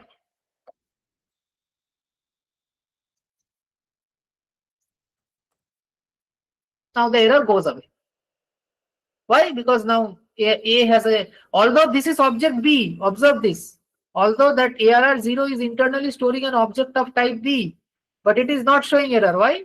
Because for compiler it is looking at ARR, and ARR is what? ARR is A type. So it is going into ARR and see that okay, fun4 is there. Then compiler will not get into any trouble. But since overriding is happening now, I will transfer the control at runtime. So at runtime, whichever version is there, that will be called. No problem. So you see, this is not a compiler error. No problem. But what will happen at runtime? Once you go into runtime, this B will be materialized, right? And once you go into runtime, this B is getting materialized and ARR0 is internally storing the B object. And with the B object, you are trying to call fun4. Then whatever you guys told, that will happen. That B does not have a fun4 method. So at runtime, it will create an error. So at compile time, see, compiler is, there is no red underline in this code. Compiler is not showing you any error. If I execute this code, it will run properly. But at runtime, it will show you exception or basically error that, B method, B class does not have a fun4 method. So that B class does not have fun4 will only be shown at runtime. But at compile time, if I remove this, then A class is the one which is creating the trouble. As you can see that method 4 is undefined for type A. Because compiler only takes care of the overridden method in the runtime, and it only sees reference type binding for non-overridden method. Why I discuss this? Because now since ARR is a reference type and it can store all the child type objects, so at this point, if I want to call a particular method, let's say if it is not overridden, so then I have to do what? I have to do typecasting. So why typecasting is needed? This is this is where we need typecasting.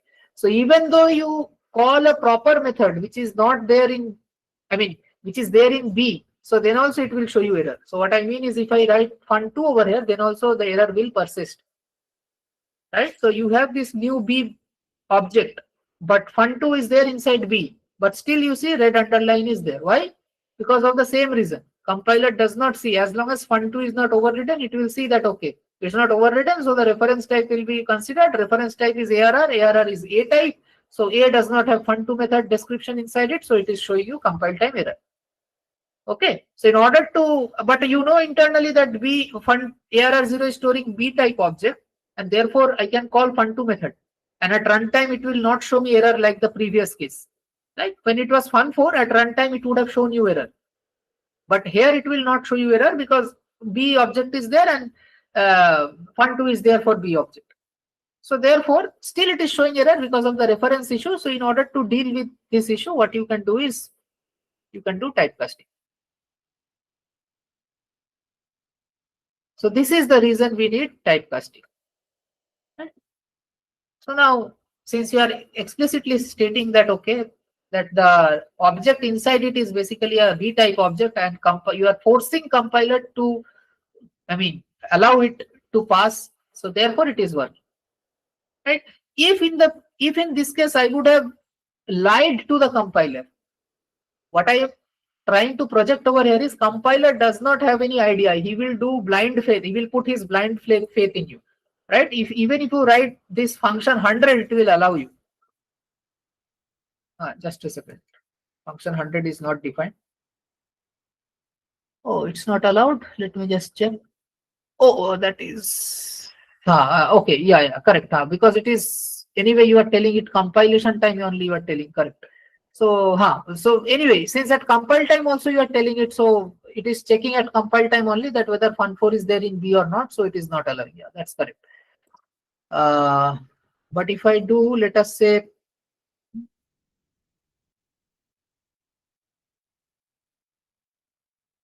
no, then also it will not allow. Yeah, fine, okay. Fine, coming back to the main discussion. So if I write fun2, but without the typecasting, then it will show me error because for A type, there is no fun2 defined. But when I typecast it to B, but then I have to take the guarantee that you don't run into trouble at the runtime. Because at runtime, your method should work properly. Yeah. So this is the need of typecasting. Or you can also say, basically the subtypes. Whenever you have a subtype of a parent type, you need to do typecasting on that when you particularly want to execute a method of that subtype. But the reference variable will not allow you to do that unless and until you are doing overriding. So if you are not doing overriding, so let me just state it like this. If you try to call a non-overridden method of object, but multiple subtypes are stored inside, let's say, a reference array, reference supertype array.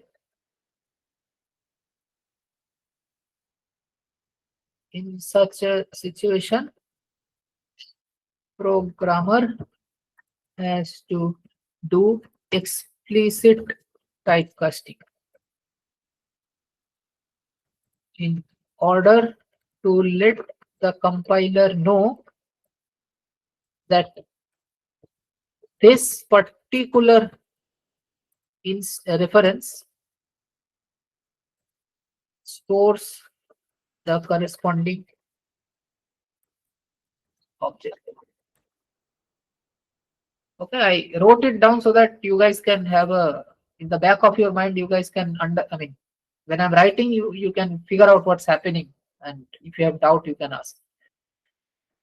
So this is where typecasting is essential. Now, if we go to the code with respect to our week 4, you see that whenever we have used the object class, there we have done the typecasting. So on same note, I will also explain the iterator now.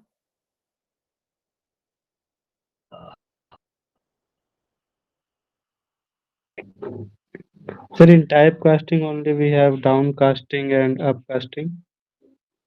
Yeah, so basically if you are trying to downcast, if you are trying to make a, so whatever we did now, right? You have a subtype, you are trying to,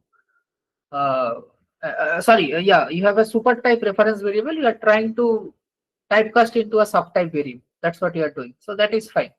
The other way around is also okay, but that is only okay for references. If you do that wrongly, you will get into trouble. Why? So let us check the slide. I think sir has given one example over there.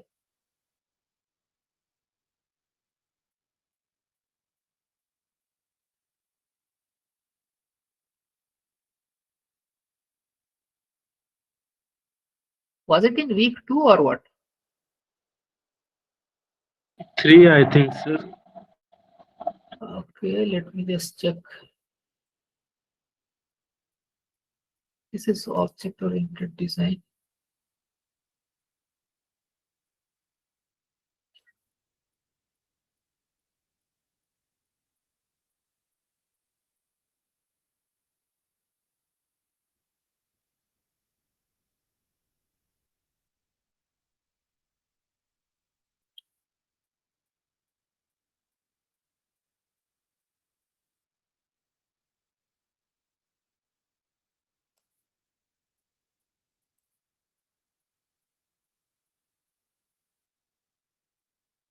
System nested objects and all of that is coming. Okay, here I think multiple inheritance.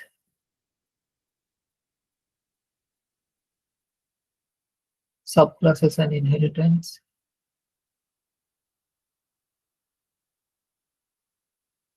Dynamic dispatch, polymorphism.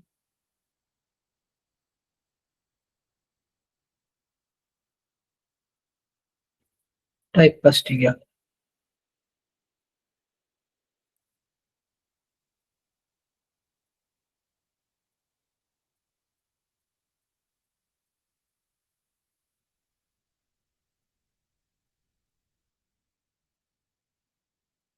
So this is again the normal example which we saw, that a reference type of super type is getting typecasted into a subtype type. So E is a super type and we are basically casting it to manager type. Manager is a subtype, so that is fine. The same example we saw.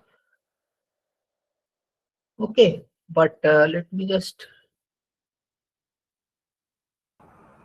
And that's something you did also in the previous example, like for the Correct. you downcasted it to B. Yeah. Just a second.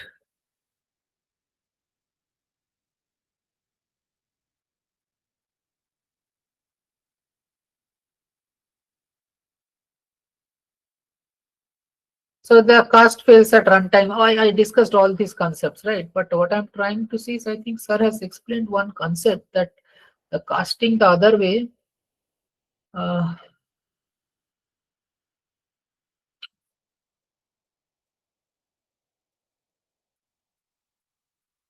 Anyways, I will not waste more time on this. What I mean is, if you do casting the other way around, what you are trying to do. So let's say you have a child class and then you are trying to cast it into a super type. So will it have any effect? Yeah, it will have effect. It will run into error. But we just did. We just tried out that code. You remember when on line number 17, when we typecasted that C2A, and it sometime back on that programming with compiler. Here, right, in this code. C2. No, you use the programming is compiler, the online compiler. Oh, acha, okay. Remember that we typecasted on the right hand side. There was a line number 17 which we did. So yeah, that's what I'm saying, right? So here it was anyway unnecessary because the reference is anyway of type A, and you are trying to convert object into A type and then trying to store it into A type reference. So that's not a problem because the reference type matches. But you will run into trouble if you do that wrongly. So that's what I mean is, let us say B object inside B reference is no problem, right? It's not an issue. But what will happen if I do something like this?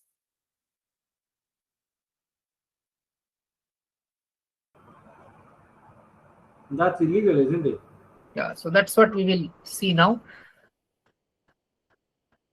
So as you can see over here, that it is showing incompatible type A cannot be converted to B, right?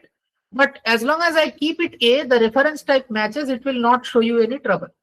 So while doing casting in any way, even if you do downcasting, that is fine. But if you try to do upcasting, if you try to basically cast an object type of subclass object type into a super type, then you have to take care of the reference in which you are storing it. Okay, so this, as you are storing it in B, it will show you error. So if I try to do something like this, just let us remove all of this. I think this will be, yeah. So let us say now I have an object of B type, and I am typecasting it to A type. And let's remove the static and all of that confusion. Just make a normal overriding. Let us run the code. There shouldn't be any problem, would it? Oh. I think I missed a semicolon or something somewhere.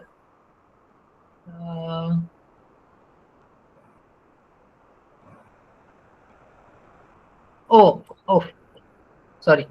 I have not called any method.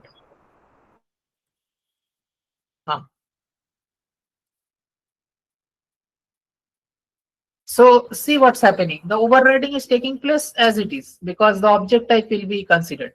Although you are typecasting subtype into super type, I mean basically you are going for upcast, but because overriding is happening, therefore anyway, as I told you, compiler will shift the control at runtime. So as you rightly pointed out, it will not make any difference. But what happens if I remove this display method? Right? So now what will happen? You are getting the point, right? Now I do not have overriding. Only thing is that inheritance is taking place, and if inheritance is occurring, that essentially means I'm taking a snapshot of this and putting a control C and putting a control V over here. So there is a control C, control V situation. This is implicitly happening. I mean, I'm not copy pasting it because this is implicitly taking place, but just for the idea that that is the situation. So in B class also I have a snapshot of all of this whole display method, and I'm trying to make a I have an object of B type, but I am upcasting it to A type, right? And then I'm calling display method. Now, so since you mean to say the compiler would allow it, but the JVM would raise an error? By the compiler will allow it because the compiler will see the reference type has a display method, but while it's running during runtime, the JVM will give an error. Yeah, so that's what I'm saying. Why JVM is supposed to give an error? Because it is running on the object type, and the compiler is looking at the reference type. They are doing two different kinds of checking. That's what you said, right? Yeah, but that happens with what I said, that first of all, let us see, is there overriding? No overriding is taking place, right? So since overriding is, Yes, sir, no overriding. Yeah. So if there is no overriding, that means what? Compiler will see that, okay, if overriding is not there, I will see what is the reference, who is calling the display method. What is the reference type? So in this case, since I have not explicitly put it inside a reference variable, but I have typecasted it into A type. So that means that I'm trying to make the compiler see this is a A type reference. Okay. And then I'm trying to call the display method on it. So will it give error or not? So by this logic, it should not give an error. Yes. So do you think that's what should happen? The compiler should give. So let me just break it down over here. If I would have written A ref equal to new B, and then I would have written ref dot display. In this situation, the AB class remains as it is. Just assume line 16 is not there. Right? Line 16 is not there. This is the code we are talking about. Line 15 is there only. So in this situation, what would have happened? Error. I mean, the compiler would have allowed, but the JVM would have given an error, runtime error. Is it so? That's what I'm saying. Yeah, I think so.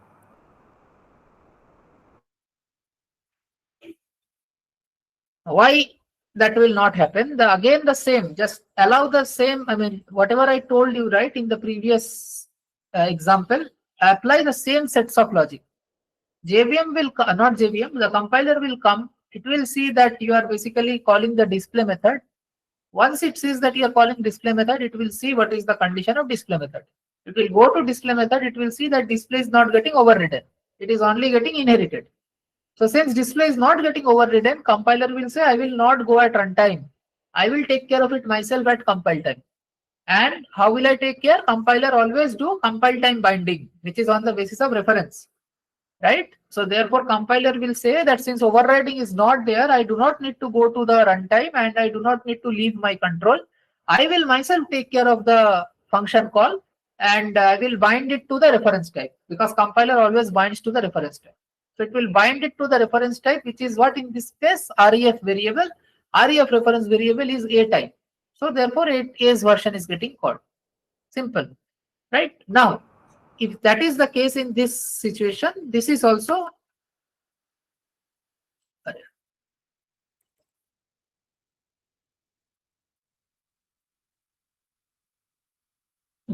same, right? Because essentially I'm doing the same thing. You are making the compiler look like that, okay, I have a reference type A and you are calling the display method. So that's why I tried to give that example. Compiler is kind of blind in this situation. If you are doing typecasting, right, as long as you are not going for overriding is troublesome. Why? Because if you do overriding, then compiler, even if compiler blindly trusts you, You do something wrong, then at the runtime the object will be materialized, and at that point it will show error, which I discussed in the previous example. But in this case, compiler is taking care of it, taking care of the function call itself. It is not going into the runtime at all. It is seeing that the overriding is not taking place, and therefore compiler will take care of the binding. Binding means which method will be called. That's what we call binding. So therefore compiler will see, since I will do the binding, my rule is I will do binding always on reference type. I will not see what object is there, not there, kisme kya hai, nahi hai, no grammar, no rule, nothing. Just see the reference type and call the method. That's it. So since the reference type is A type, therefore you will not see what is stored in that reference. Okay, even if it is A object, B object, nothing matters. If the reference type, whatever is the reference type, that I will call. So that's what is happening in this line. Since the reference over here is A, I mean I'm typecasting it. So therefore, compiler will directly call the A class version. It will not say what object. This object is not, I mean, compiler will ignore this thing. It will not see this line at all. Okay, why? Because display is not overridden. That's the point. If display would have been overridden, then B's version would have been called. Because compiler would have relinquished its control and it would have said that, okay, go to the runtime. Since now display method is overridden, I will not do anything. Runtime will take care of it on the basis of object type. Right. So again, so upcasting, this is an example of upcasting. Although you have an object, but you are upcasting it to a superclass type in order to call a method. But the trouble with this thing is that if you do upcasting in a wrong manner and store the previous example as I showed, that you make a reference variable of B type. So you write this statement like this, B ref2 equal to, then you do a upcasting like this.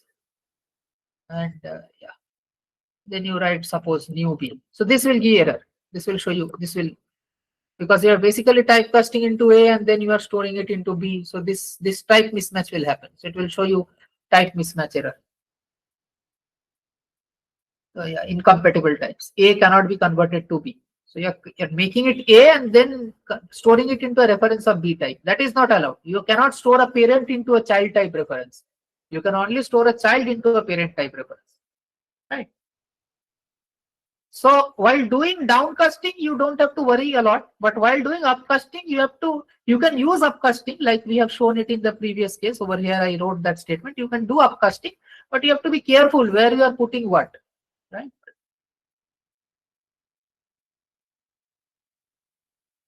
Okay. Yeah, go ahead if someone wants to ask.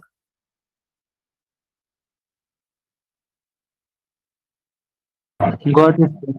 Chalo. So typecasting, and this is iterators and abstract class. Abstract class, I think I also discussed it. There is nothing new to discuss in that sense. Iterators I will cover next.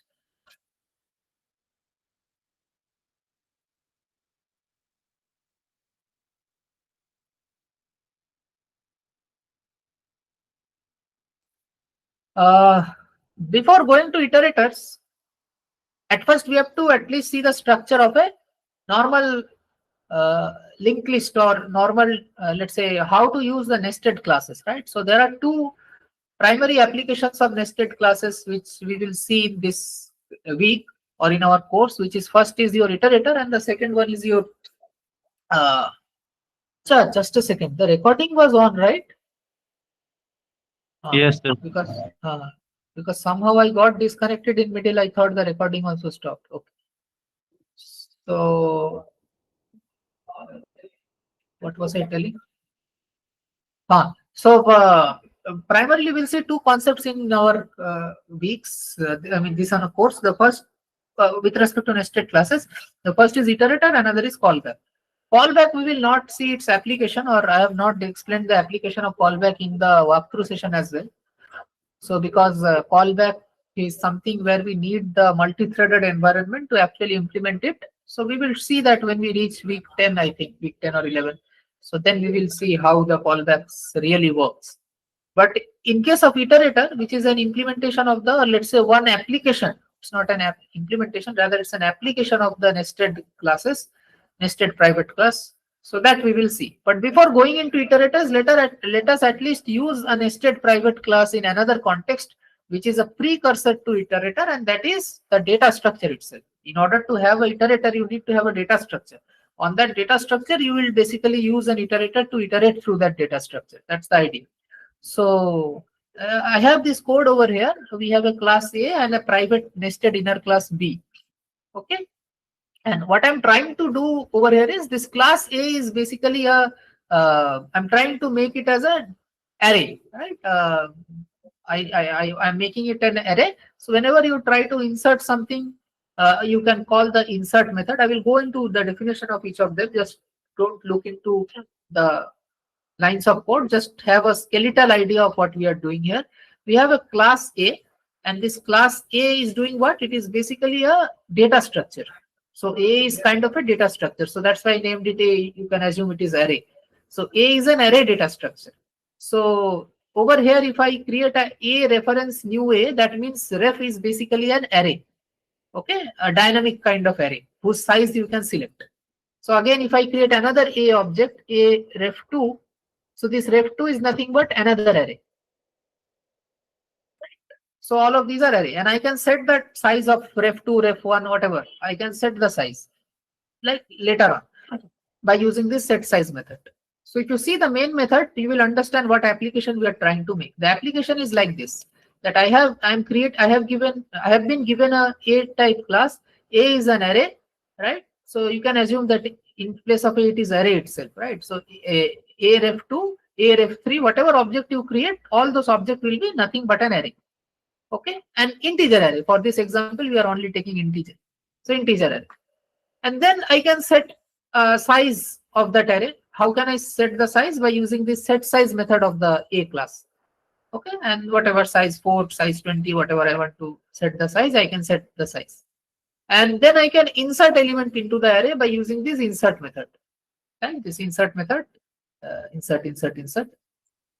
And again, by using the display method of the array, I can print the values in the array.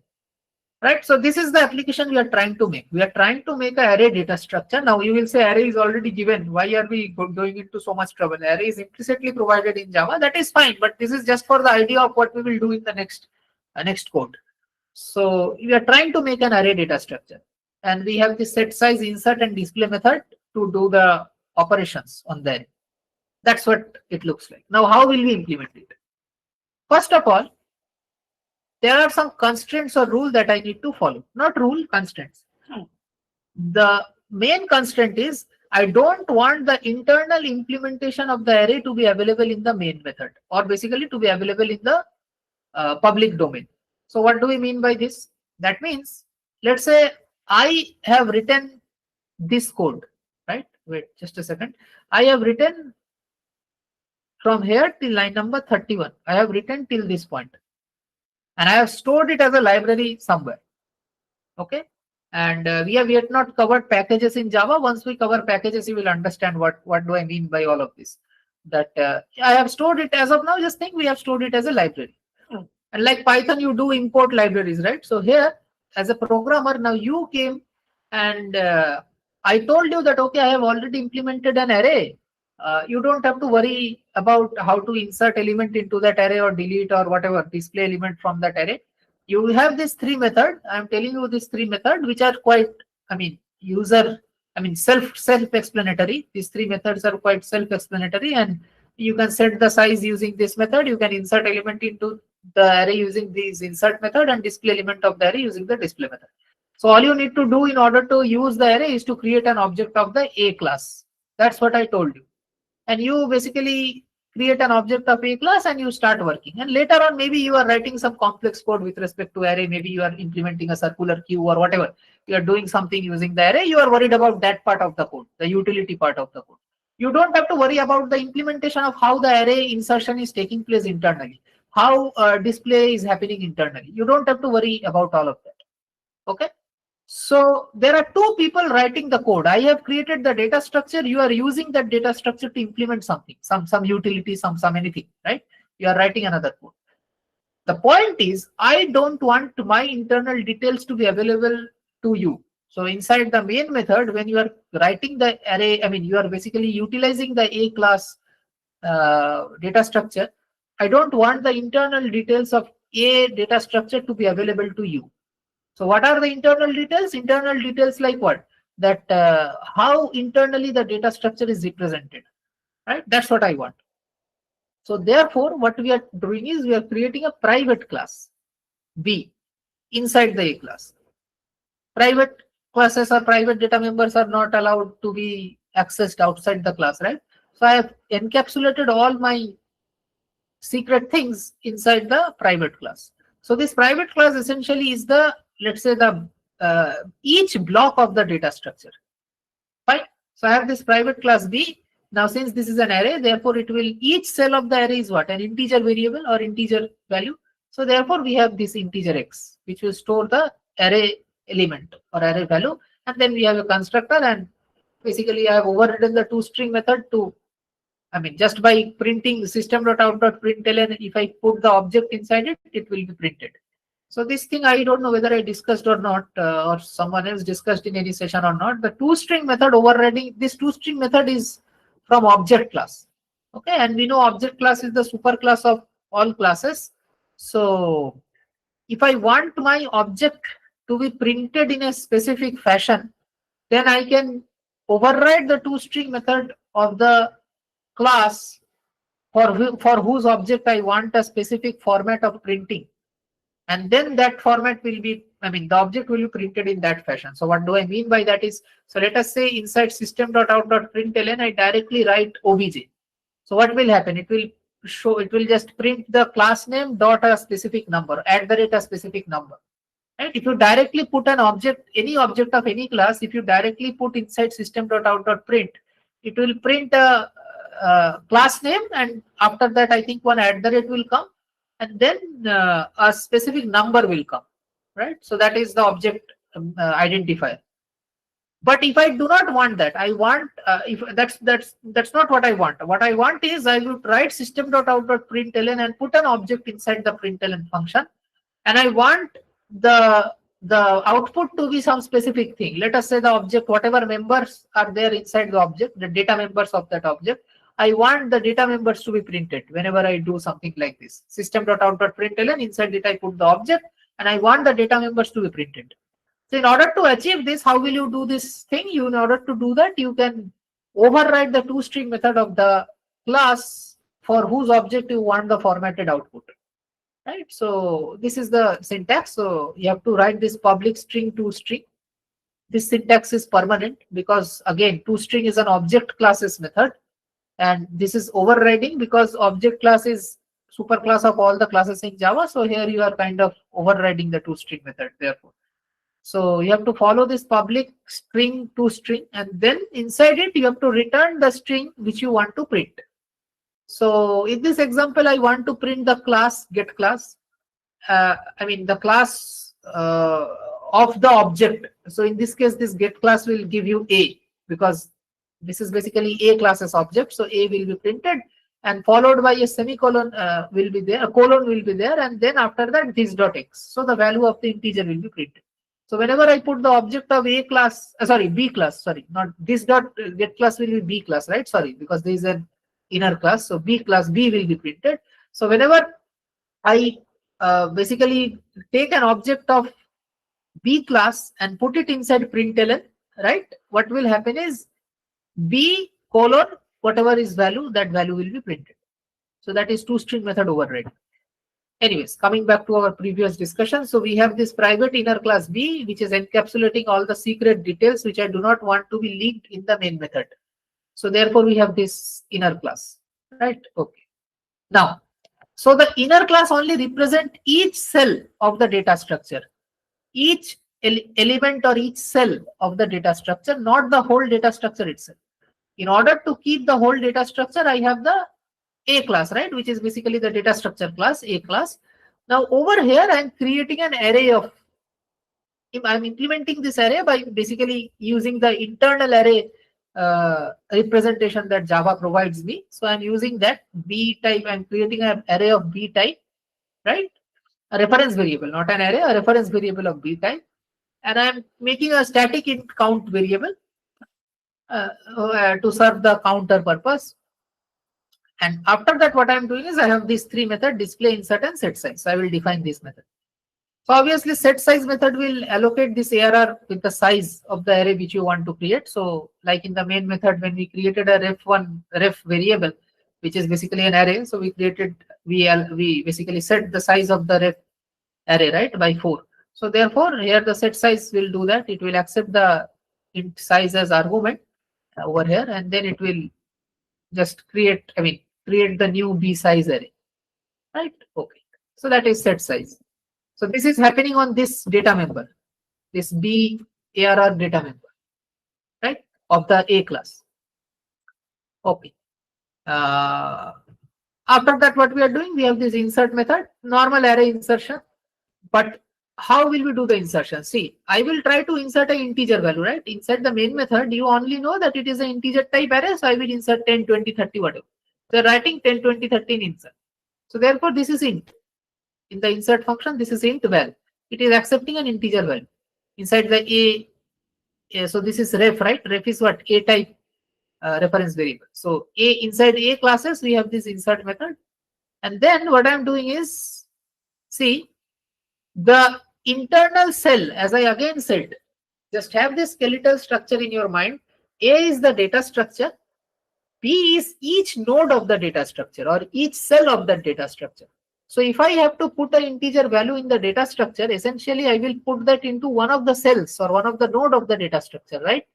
So therefore, I will have to create a cell at first in order to store that integer value. And that cell is your B class. So therefore, I'm calling the B class constructor and passing the integer value inside it. And B class constructor is basically internally it has this X variable which will store this value which I'm passing. So why I'm doing all of this? Because again, I will not allow you to know that internally what structure I have used. So what I mean by that, let us see this. At this point, when you are writing ref.insert and putting 20 inside it, do you know whether I have a nested class or whether I have directly created an array inside the A class? You don't know, right? What I mean is, inside the A class, when you are basically writing this insert method, you don't know, whether I have directly created an integer array inside A class or whether I have a nested class like B or a complex structure which I have written over here, right? You don't know that. I could have already written an integer array just like this, int ARR, and maybe set it to null, and then inside the not ARR, because ARR name is already there. Suppose ARR1, this is no errors, right? I could have done something like this and removed all this B class and all this, this private class. I could have removed all of that. I could have directly written int array ARR1 equal to null, and inside the set size I would have allocated ARR, let's say ARR1 equal to new size. Now not B, new int. I could have done something like this, and then everything would have worked. See, set size is working properly, right? Over here, set size, there is no error over here, right? I could have just deleted this whole B part, right? Control X. I would have deleted this whole B part and set size is not showing you any error over here as well. Likewise, I can modify the insert and display method as well. Display is anyway not showing any error, see, right? So therefore, what I mean to say, in the main method, you do not know whether I have written an integer array or whether I have a complex structure like a nested class. You don't know that. This is what my idea is. This is what I want to hide from you, right? Okay. So I'm copy pasting this and removing this ARR, right? New B. Okay. Fine. So as you can see, now I am successful in my, let's say in my mission, that I have carefully hidden this B part from you. And accordingly, I have modified the code in insert and display, and it is working fine. So this insert, display, and set size are the data structure method, which are A classes method. And each cell of the data structure or each node of the data structure is represented by this private class B. Okay. And over here, I have this array of B type, which will represent each cell. And then basically I'm doing insertion and display. So this is what a normal data structure implemented using nested class looks like. Right? You can have inserted some value and displayed value. You can run the code to see the output, as you can see over here. So by the way, so you see that this is the toString working over here. So as you can see in this print statement, I have directly written ARRI. ARRI is nothing but objects, right? These are objects. Yeah, so B type objects. This B type object, right? ARR. So I am directly printing the B type objects, but the B type objects are printed in this fashion, right? If I would have printed, so let's say for if I would have printed a line like this, system.out.println, and let's say A plus, let's say I write ref. Okay. If I do something like this, you will see a number and A printed. So yeah, see over there. This is what is getting printed. A Java 1 and then this a number, right? So Java 1.as, so that is what is getting printed. So Java 1 is the package name, A is the class name, after that @ and then a number. So that is what will be printed if I do not override the toString method. If I directly put a object in the println or print method, right? But since now I have overridden the toString method for B class, so therefore whenever I am putting this ARRI inside the print method, it is getting printed according to the formatting rules. The formatting rules I already told you, the get class, which is basically B class. So the B class will be printed followed by a colon and then the value, right? So that's what is getting printed over here. As you can see, class Java 1 dot $A $B. By the way, why $A $B? Because if it would have been a normal class, then directly B will be printed. But since it is a nested inner class, so therefore it will also print the parent class followed by a $sign and then B. This represents that B is a nested inner class of A class. Okay, so this get class method is basically bringing this string up. Okay, where is this get class defined? Get class is again an object class method. We can use that to print the class of a particular object. So yeah, so this then the colon and then the value 20, 25, right? So this is a normal data structure. Now, is this structure understood? Because once I go to iterator, I will expect you to be very okay with this structure. That why we define this private class B? What is the purpose of this private class B? Right? Why the methods like insert, display, and set size are methods of A and not method of B? Why I need a variable X inside class B? Right? Stuff like this. So if these questions are okay, then we will proceed to iterator and it will not take much time. Sir, can you repeat those questions one more time, please? Okay, one by one.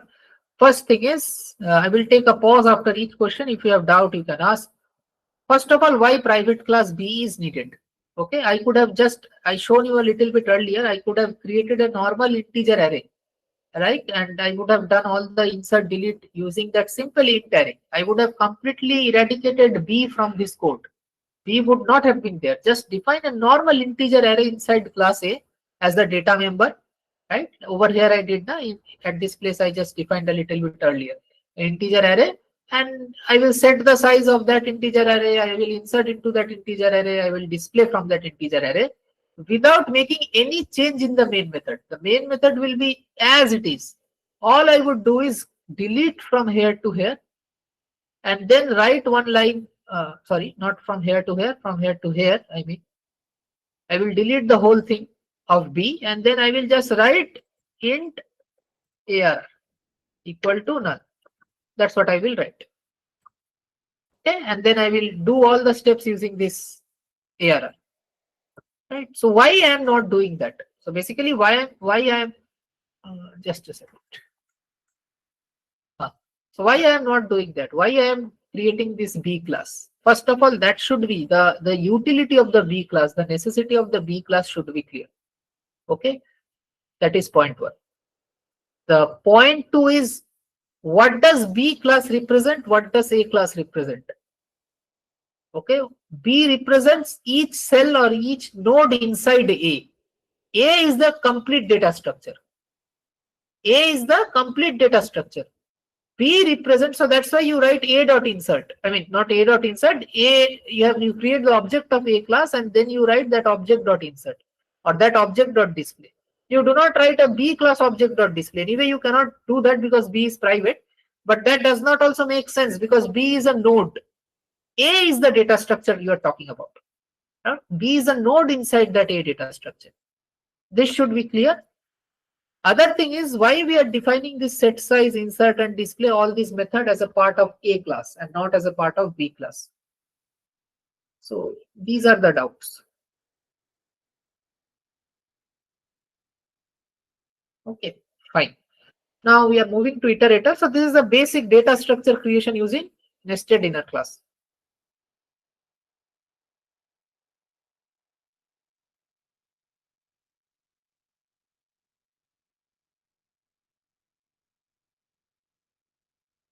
Okay, so this is where we run into iterators. So what are iterators? So now, since now we have created a data structure, right? Now the next thing that we need is to iterate through that data structure. Now array is fine. Array you can directly display by running a loop. But what if I do not want to do that? I want more customizability. I want to iterate through the data structure which I have created. And now I want a specific search to be done or some condition checking to be done. Or I want the 8th element after, let's say I put a condition that, okay, count all the even element in the data structure, or stuff like that. So in that case, you have to what? If you have to count the even elements, you have to travel through the data structure one by one and see whether the element is even or not. If it is even, then you increase the count by 1. So you need some traversal kind of logic. So when you have this when you have the need of this traversing a data structure which you have created, that's where iterator comes into action. Okay, so that's where you need iterators. So that's what we are seeing over here. We have already seen the use of interfaces to interact with a private class using a public object, right? Read this thing properly. We have already seen the use of interfaces to interact with a private class using a public object, right? So where have we seen this thing? So in the initial discussion of how interfaces are defined, or let's say a class is defined, what did we do in order to have the methods? I will anyway come to that part. So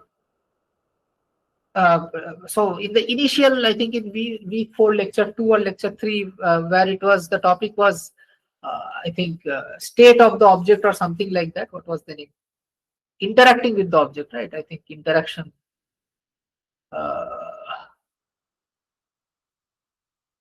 Controlled interaction with objects. So in this lecture, we have seen how you can use the interface to basically access a private class method. So coming back to our code over here. So let's say in this case, I have a method inside this class. Suppose in this situation, I have a method public fun, void fun. Okay, and it is doing some task inside. Now the thing is, I cannot access this fun method in any way, right? In no way can I access this fun method because it is a private class B. I mean, access means what? I access in the main. Inside this A class you can access. Inside A class you can access, but I'm trying to access it outside the A class, right? So how can I do that? Suppose I need the fun method. There is some necessity that I need the fun method to be accessible outside the A class.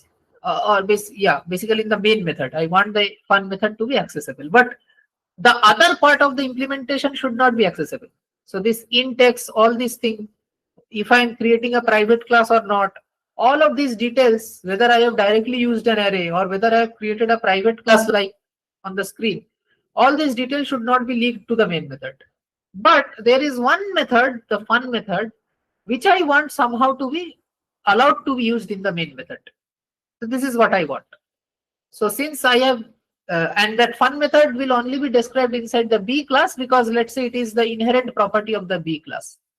So now if I somehow make the class B public, in order to allow the fun method to be available in public domain, then my whole idea of encapsulation is going in the dustbin. Then the person in the main method will know that, okay, this guy has created a method, this guy has created a nested class inside the parent A class, right? Inside this, it has created a nested class. I don't want that information to be leaked, okay? But I want the fun method. Again, the fun method is a part of the B class, which is private. So how to deal with this kind of situation? So in order for this to to be allowed, the structure that we will use is, we will create an interface. Okay. Interface, let's say whatever, XYZ. Okay. And in the interface, I declare the method as, let's say, oh, no need to define abstract anyway. So public void fun. Okay. This is what I do. Right. Now, okay. So we have created an interface. How will it help us? Next thing that we will do is, we will come over here and we will write implement XYZ. Right? So now this is kind of an overriding, but okay, we kind of did that, but again, that does not allow me to access the fun method outside the B class, because the object of B class will be private. Sorry, what I mean is, I cannot create the object of B class because it is a private class. But I can make a reference variable of the interface XYZ. That's what the crux is. So I can make a reference variable of XYZ. That's why I created an interface and made it implemented in the B class. So now I will create a reference variable of XYZ in the main method. Okay. And then what I will do is, inside that reference variable, what can I do? So basically, can I use that reference variable to call the fun method? I can do that, but in order to do that, I have to again write XYZ reference variable equal to new B. I cannot write this new B in the main method, right?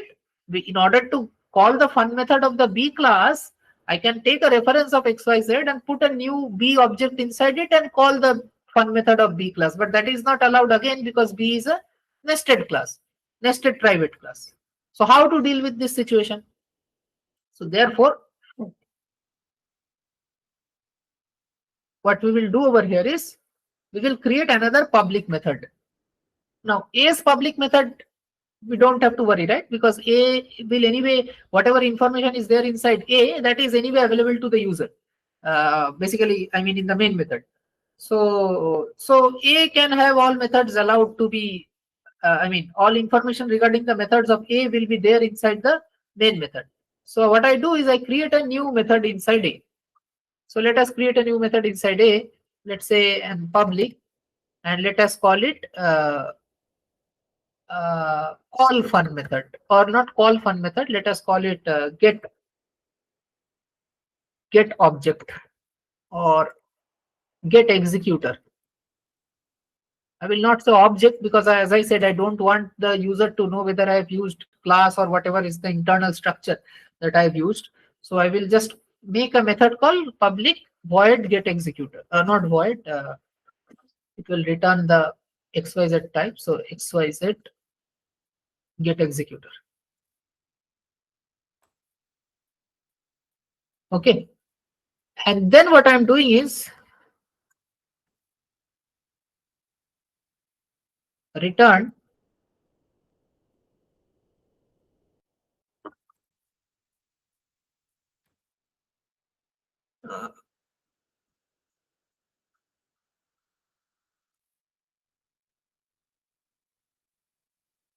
oh, integer, right? Okay, so whatever. So get executor again.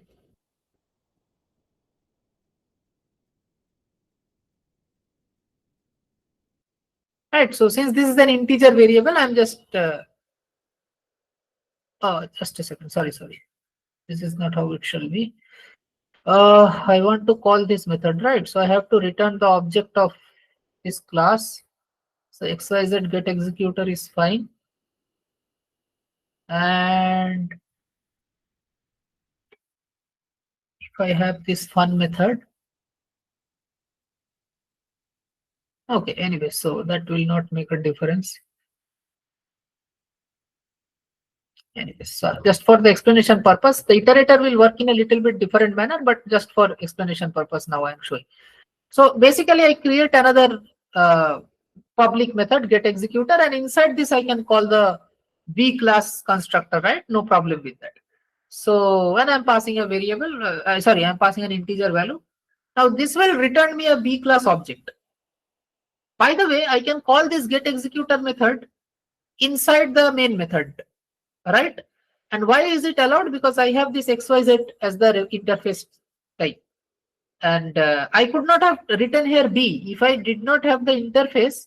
I mean, you can write B, that's not a problem, but inside the main method there is no existence of B, so you would run in trouble. Because what would you write inside the B class, inside the main method? In order to catch this particular return value, you would have to write something, right?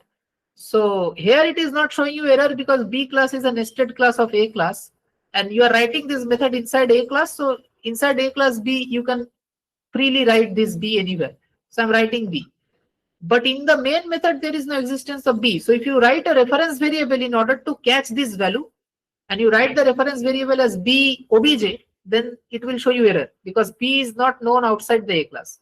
So you cannot store this in any other value, and therefore that is the reason we created the interface. So we write XYZ as the return value, and then inside the main method, I will just create XYZ obj equal to this reference, right? Reference is a class reference, reference dot get executor. That's it. So now you see this obj is storing what? Obj will internally store an object of B type, right? And we kind of bypass the trouble of not knowing B outside the A class by using this interface. Since interface reference can be created anywhere, I created a reference of interface.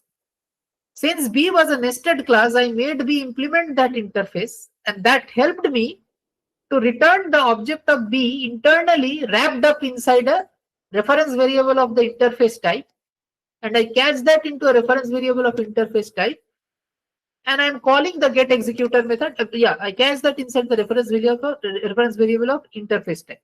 Now this obj, although it is an XYZ interface type reference variable, it is internally storing the object of B class, which is not allowed to be known inside the main method. And that's what we are achieving. We are not knowing whatever is there inside this obj, right? You only know as a programmer that there is one get executor method which will return something of the XYZ type, right? Since you are writing the main method, I have written the this AB class. You only know that this XYZ interface is there, and the get executor returns a type of XYZ, returns something which is XYZ type.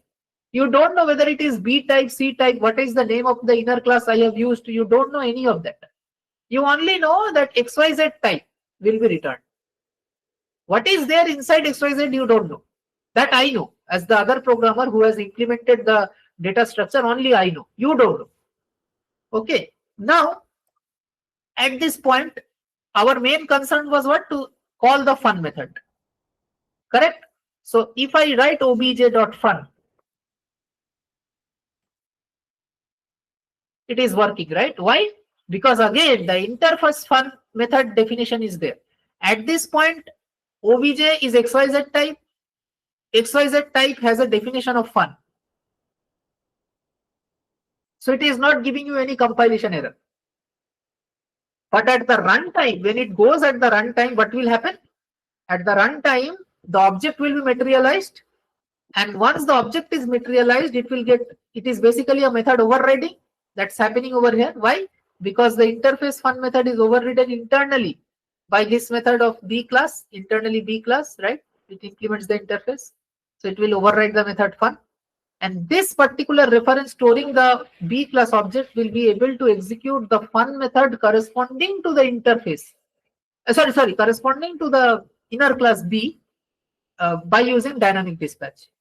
So you see the beauty over here. I kind of use the interface in order to not allow you. I mean, I as a programmer I as the implementer of the data structure, I use the interface so that you as the other programmer who is just using the library, you only know that, okay, there is one interface XYZ type, and I am using the get executor method to get an object of XYZ, and with that I can call the fun method, which was needed by you. Fun method use was needed, was a condition from your side that I want to use the fun method. So I allowed you to use the fun method without letting you know what is the class name, is there a class at all, what is the internal structure of the code that I have written as the data structure implementer.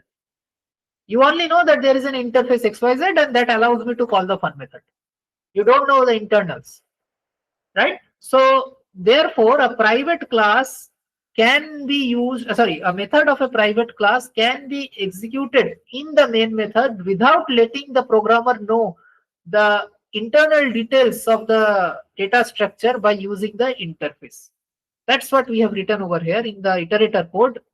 We have already seen the use of interfaces to interact with a private class, which was the B class, using a public object, which is this object, this reference object or obj object, right? Using a public object of the interface type, and how such an approach provides encapsulation. Obviously, it is providing encapsulation because you don't know anything about the B class or any other thing, along with the utility. What is the utility? The usage of the fun method, right? So here we will observe one such application of interface with private class, which is in iterators, right? If you have understood the previous code, all you need to do in this code is just put an analogy. In place of fun method, we will put the iterator method. In place of the in place of the fun method, we will have this has next and get next method, which are basically the iterator method. In place of the XYZ interface, we will have this iterable interface. In place of the class A, we will have this linear list class. In place of class B, we have this node class. That's all. Okay. And there is one little more addition over here, that since iterator is again a more difficult concept, so in this example, we only used a fun method, and we had overridden the fun method. In case of iterator, we need multiple methods to handle situation, which is has next and get next. So rather than just overriding the method in the linear list class, what we will do is we will again create another inner class, and that inner class will be the class corresponding to the iterator class. Okay, so that's what we will do over here. Okay, so now let's go one by one and see how this thing is done. So what we are, as I said, what we are trying to do over here is, let us see the skeleton structure of this code. We have a linear list, which is basically the data structure. Inside that data structure, we have this node class, which is basically each node or each cells of the data structure, right? And other than this class, we also have another class. We will come to the method one by one, but we have this another class, which is the iterator class. Okay, so these are the classes. This is one iterator class, the node class, and one linear list, which is the outer class. Just whatever part I am explaining, just draw a map of that in your mind. Don't see all these lines of code, right? So linear list class and two internal private class. First is node class to define the cells or nodes of each of this, each cell of the data structure, and then a iterator private class, two private classes. Okay, okay. Now, private class iterator will do what? Iterator will be used for iterating through or traversing through the nodes of the data structure or nodes of the linked list.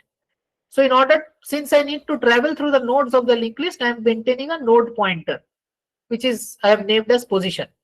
So which will basically point at the current position of the iterator. So wherever the iterator is present at the current moment on the data structure, that is the position that, that node will be pointed by the position variable, right?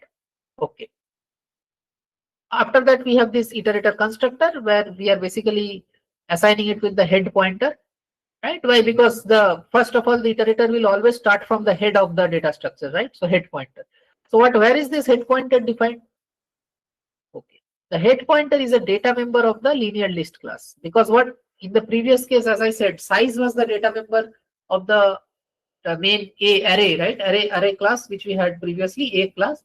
Here, since the linear list is the data structure, therefore head pointer and size, these are the two data members of the linear list class. Head pointer points the starting of the data structure or the linked list, and size is the size of the linked list. Okay, fine. So till now, what are the members of the linear list class? That is the outer class. Two data member, which is the starting pointer of the linked list, the size of the linked list. Other than these two data members, we have two nested inner class. First is the node class, which defines the node of each node, and other one is the iterator class, which helps me traverse, which will help me to make an iterator and travel through that data structure. Okay, so we have this position, and then we are assigning it with head. Now we have these two methods, has next and get next, which are the iterator methods. Has next will tell you whether there is a item next in the row or next in the data structure. Get next will bring that object if you need that object, if you need to read that object. So get next will provide you with that object. So we need to define these two methods since they are part of the iterator. Therefore, we will define them inside this iterator class. Okay. Implements iterable, all of this forget. Okay, we will come to that later. Just assume that private class item. This is all we have till now. Inside this, we have defined the constructor, allocated it with head. Then we have has next, and then has next we are writing this logic that if position equal to null, that means we have already reached the end of the data structure. That is now at the end of the data structure, null will be stored. So I am assuming that you guys have a little bit idea of linked list. If you do not, I think I have explained in the that walkthrough session. Just watch from there. Okay. So null will be there at the end of the linked list. So if the position is null, that means you are basically at the position means current position. Okay. Just always keep in mind this is current position of the iterator on the data structure. Okay, this data structure is basically the linear list. Okay, so if position is null, you return false, that there are no elements, otherwise you return true. This is the implementation of has next method. Okay, what is the get next method stating? So get next will return the element present in the linked list, right? So as of now, we are keeping it as object because the linked list can store multiple kind of element, can be integer, can be string, can be anything. So I will as of now keep it as object. Later on, when I need it, I will typecast it into the according type. So since it will return the element inside the node, therefore I will keep it as object type, which is able to store it because the linked list should be allowed to store any kind of objects. I mean, any kind of items. So inside the get next function, what we are doing is we are saying we are creating a temporary pointer and then we are storing the current position value. And then we are incrementing the position to the next node, to the next cell, and returning the previous position. So why is it so? Because basically, although the function name is get next, but the way we have implemented this linked list from the head pointer is whenever I am currently at a particular element, right? So basically, assume that whenever I am, let's say 1, 2, 3, 4, 5, 6, 7, 8, 9, 10 is the linked list data, and currently I am at 1, right? And I want to get the value 1 from the data structure. So obviously the only way to do that is using the get next method, which will provide me the value. So I call the get next method, it provides me the value 1. But as soon as it provides me the value 1, it also moves to the next cell automatically, right? So you see the implementation of this get next, it is going position equal to position dot next. So that means once I get the value 1, it will automatically move to 2. It will not remain at 1 anymore, the iterator, right? So if it moves to 2, so that means what? Again, in the next iteration, if I need the value of 2, again I will call get next and it will move to 3 and 2 will be returned. So when it is staying at 3 and I have got the value 1 and 2 and the iterator is staying at 3, right? Basically this position, iterator means this position variable is staying at 3, right? So you might argue that that is the current position because currently the iterator or the position variable is at 3. So that is the current position. But from the user's perspective, you have only got 1 and 2. So from the user's perspective, the next element is 3. I hope you are getting it. The position is at 3 element, the value 3. The position means the iterator variable is at 3 in the data structure, but although that is the current position of the iterator, but from the user's perspective who only got 1 and 2, the next element is 3. So therefore the get next will return this temp directly, that is the previous position of this position variable directly, right? And since I will modify the position to next, therefore I'm storing the position initial value into a temporary variable and returning that. So you might argue this is not returning the next variable, rather this is returning the current, sorry, not next variable. What I mean is this is not returning the next value. This is rather returning the current value. But that is how this is implemented. Yeah, it is returning the current value. The reason for that is in the previous iteration of the get next, whenever you call the get next, it already it already skipped into the next value. So the next time, if you are again doing another next, so that will skip one value in between. I hope you get it. If you do not get it, just spend some time thinking on yourself, you will understand. So this is basically returning the next value. Okay. So now we have this has next and get next method defined, which is basically traversing through the linked list node by node, and therefore we have this node type position variable, which is traversing through each node of the linked list and returning that particular node value. Okay, fine. But the problem is now I will not waste more time because I will draw conclusion from our previous example. If I want this has next and get next to be available in the main method, because I want the has next and get next, right? In order to work with the iterator, but I want it in such a manner so that the person writing the code in the main method does not have an idea that whether this has next is get next is a part of a class, whether it is a part of something else, whether it is a direct method of the linked list class. I don't want him to know. Or if it is a method of any of these, then how does the implementation of has next and get next is defined inside the linked list class? I don't want the person to know about all of this, right? So that is the condition. So if that is the condition, and still I want has next and get next to be available in the main method, like in the previous code example, here what we will do is we will create the iterable interface over here, and just like the previous fun method, here we will define this has next and get next, and then we will simply make this iter class implement the iterable interface, and that's it. And then we will be used to operate. But like the previous case, again I will go and draw a conclusion from here. In order to call this fun method, we needed to have another method, which is the get executor, which will return the object of the internal B class, right? Because inside the linked list class or inside the outer class, I know the inner class. But outside the outer class, I will not have the existence of the inner class. So therefore, I need a method so that I get the object of the B class somehow. So likewise, over here, I need a method so that I get an object of the iter class somehow. Same example. So that's why this method is defined, get iterator. Please keep in mind this get iterator method is outside the iterator class. It is a part of the linked list class. You see the iterator class has ended over here. See the iterator class is ending over here. And then we have this public method of the linked list class, which is returning the iterator. So this is the get iterator. So get iterator, same concept. All it is doing is previously I was writing new B, that is new inner class. Here I am writing new iter because iter is the inner class. So new iter we are doing, and we are returning the iterable is the interface type. Same concept here. That there it was XYZ. Okay, so this we have done. Yeah.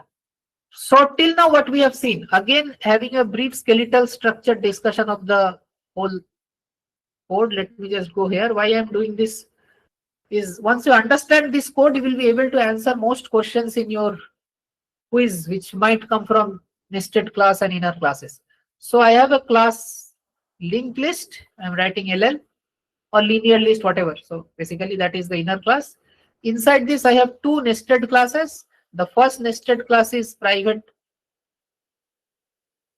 class.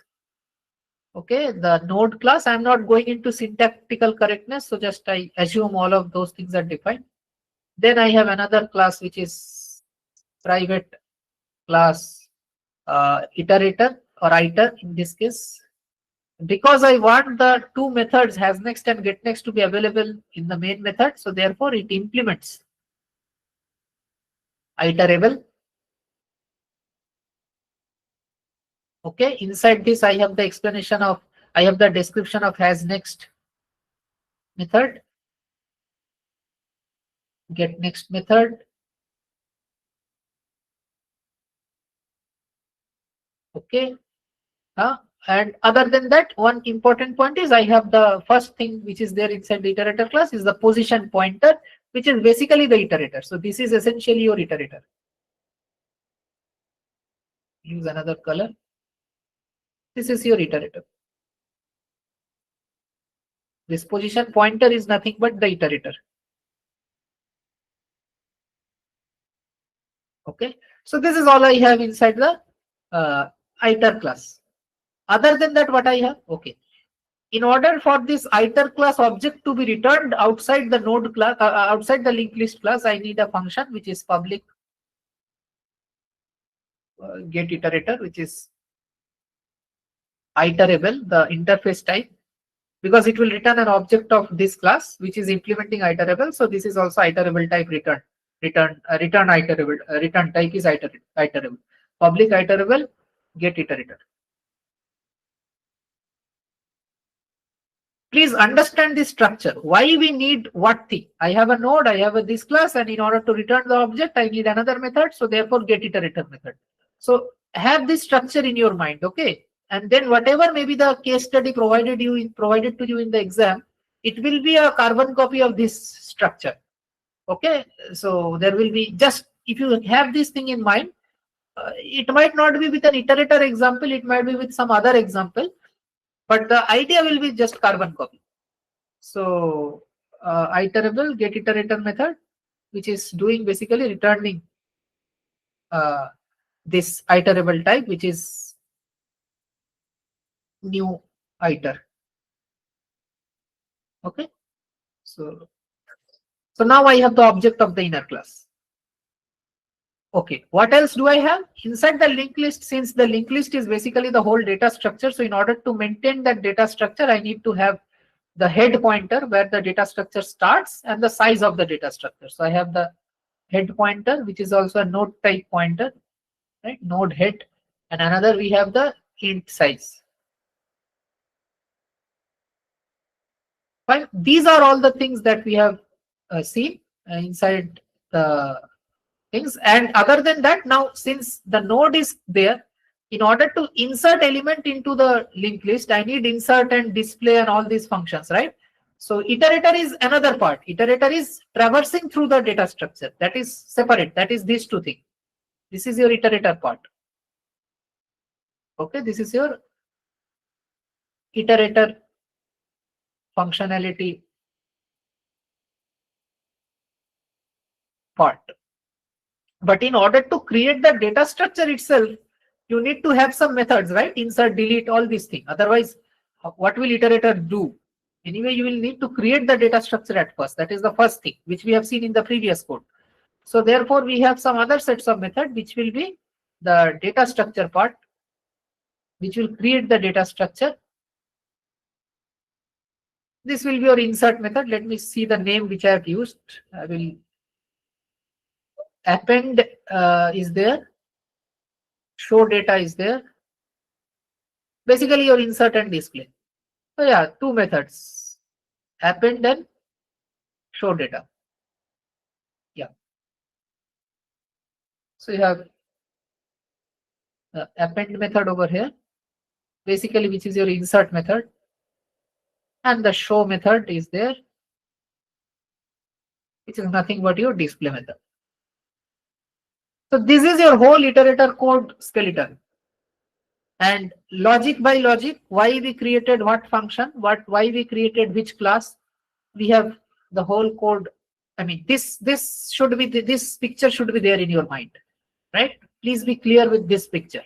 After that, the implementation line by line coding, wo sab hota rahega, that you can figure out on the run as well. But have this structure in your mind, that will help you to read through the code very fast. When you see a new question in the exam, if you have this structure in your mind, you will be able to connect just the names will change. You will be able to connect, okay, this code means, okay, this is that.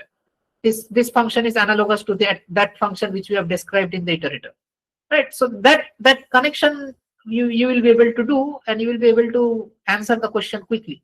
Otherwise, if you try to read the code from scratch without any idea of what is happening, it will be difficult for you to write it in the exam within a stipulated time.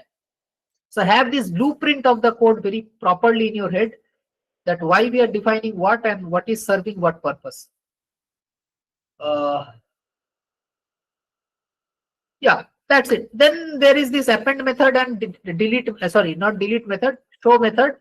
I'm not discussing that because that is more about how linked list insertion and display take place. Okay, you can go through that because we will not ask you to write all this code at least, because that's a DSA, more DSA type logic, but still. Okay, there is one part, the show data method. So why this show data method? We have done this typecasting because again, our type is node type, right? And the data is integer. I mean, basically here we are working with object, and then our each cell is a node type cell.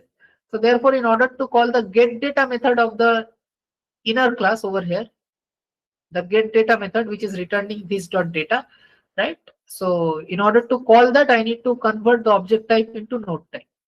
Why do we need this get data method? Because again, this is a private class and the data can only be returned by the member of this class. So therefore, in order to print the data, we are basically creating the get data method, which is nothing but returning the data which is stored in the node.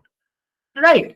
Now, again, get data method cannot be directly called from the main method. So we need another method to basically print, to call the get data method. So I have created another public method, show data of the outer class, which is nothing but a chaining method. So that we can call this get data method of the inner class, we are creating another show data method which is publicly available in the main method. So the user will basically call the show data method, which internally will call the get data method of the inner class.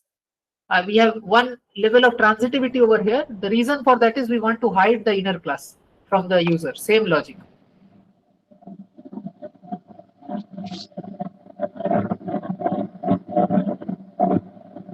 Okay, so now our whole code discussion is done. Now, I think someone is unmuted. Can you mute yourself, please?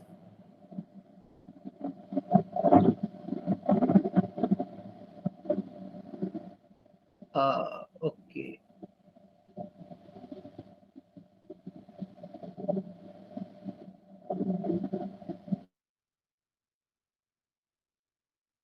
Fine. So then we are coming over here inside the linear list. We are creating a data structure linear list. This L is nothing but a data structure now. And then I'm appending value inside the linear list. So this is a random function I have created. Forget about all of this. This is basically just normal. You can just write L.append and put an integer value inside it. Okay. No worries. Appending. And after that, what we are doing is we are calling this get iterator method to iterate through the data structure. Okay, iterable is the interface type. I already told. So we are storing that get iterator. And after that, we are using the has next and get next method to do some tasks. So in this case, count the values which is greater than 20. Simple thing. No rocket science over here. And you are using has next, get next, and show data. Just like the previous example. Fine. So nothing more to discuss over here, just normal thing. If you spend some time, you will be able to understand. Keep the blueprint, the skeletal structure in your mind, and then go through the code, spend some 10-15 minutes time on it. I hope you will be able to understand what's happening. Okay, any doubt till this point? Sir, is it possible to relate it with a question, sample question or a problem? Like question, let's do that. Hopefully.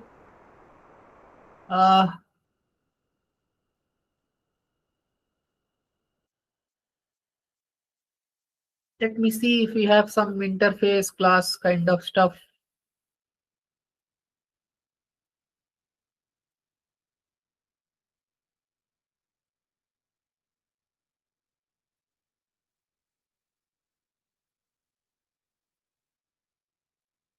See, the point is, that's why I try to cover the concepts in very detailed manner. Questions can have multiple variations. Okay, if you understand the concept properly, you will be able to answer any question that might come. Otherwise, since there are very complex, I will not try to say these are rules. If you understand the concept, most of it you will be able to, most of the rules you will be able to understand logically that this should happen. But if you do not understand the concept, then there will be thousands of things to memorize, and you will anyway hate the subject a little later. So I will try to find out one thing, but while you are studying it, you still have 2 days till the exam. Please be sure about understanding the concept. Just don't go through different types of question, because we will try to make question on different concept every time. Most of the time, we'll try to make it. It's not possible, but it will be a little bit different. But if you understand the concept, no matter whatever we ask, you will be able to answer it. So again, go through the walkthrough session, go through the live session specific parts where we have discussed the specific concept, so that you understand the part, and then you go to multiple question solution. Okay. Let me just check. This is interface, right? But it is not nested class. Okay, now this is okay, fine. So you have this interface navigator, has next. See the resemblance. I told you, if you know the structure, everything will be same. This is interface navigator. Navigator is has next. These methods are also 2. Has next and get next, that kind of thing. Navigator was corresponding to iterable in that case. Okay, here we have one abstract class extra. Okay, no problem. Fine. We have this bookshelf class corresponding to linear list class. Private class book extends displayable. Private class node, private class iter extend. Oh, okay. So this is displayable, extends displayable. Okay, fine. This is a little bit different. So we have this private class which is extending the displayable abstract class. And the abstract class has a show method, and inside this class we are overriding the show method. Okay, so this is not anything related to the nested class concept that we discussed. This is more about just having an abstract class and overriding the show method of that abstract class inside this private nested class. Okay, so do not get confused by anything about that. Even if you did not have this, did not make any change. Okay, anyway, so we have an abstract class, we are extending it, and we are basically overriding the show method of the abstract class. Fine, but we have not yet used the interface navigator in this nested class, right? Okay, so this is quite like your node class in the example. Node class was a alone class, right? We did not implement or did anything related to the interface in the node class. We did all of that with the interface class. So this is quite like your node class like that, but the only thing is, since the fun method is, the show method is overridden, therefore it's just one more level of twist provided over here, that we are just doing it from an abstract class. Nothing quite intelligent. So anyways, after that, what we are doing is, we have this now book iterator. Now it is implements navigator. So this is like the coming back to a previous structure. Book iterator is quite like the iter class which we have. Implements navigator is quite like implements iterable, which we had in the previous example. Private index, this is quite like the position variable which we had in the previous example. I mean, just one by one, it's like direct analogy, one-to-one correspondence. After that, you are having public book iterator as a constructor, has next and get next method defined over here. And then you have a public method which is getting the get iterator method, right? Corresponding to the get iterator method. In order to have the iterator, I need to have the object of the inner class. So that object of the inner class is provided by this get iterator method. Here it is named get navigator. No problem. And finally, we are having an array over here. Now, basically the main method is starting. Over here we are coming. We are saying that bookshelf, shelf, new bookshelf. So basically this is corresponding to your linear list. You are creating a new data structure, or basically a new bookshelf in this case. Then you are getting the iterator to traverse through that bookshelf, get navigator or get iterator in our example. After that, while has next, what will you do? You will do get next in line 1, right? Because by get next, you will get the data stored in the I think data structure. So now the point is, what will be the line that you will write in the get next? How will you call the get next method?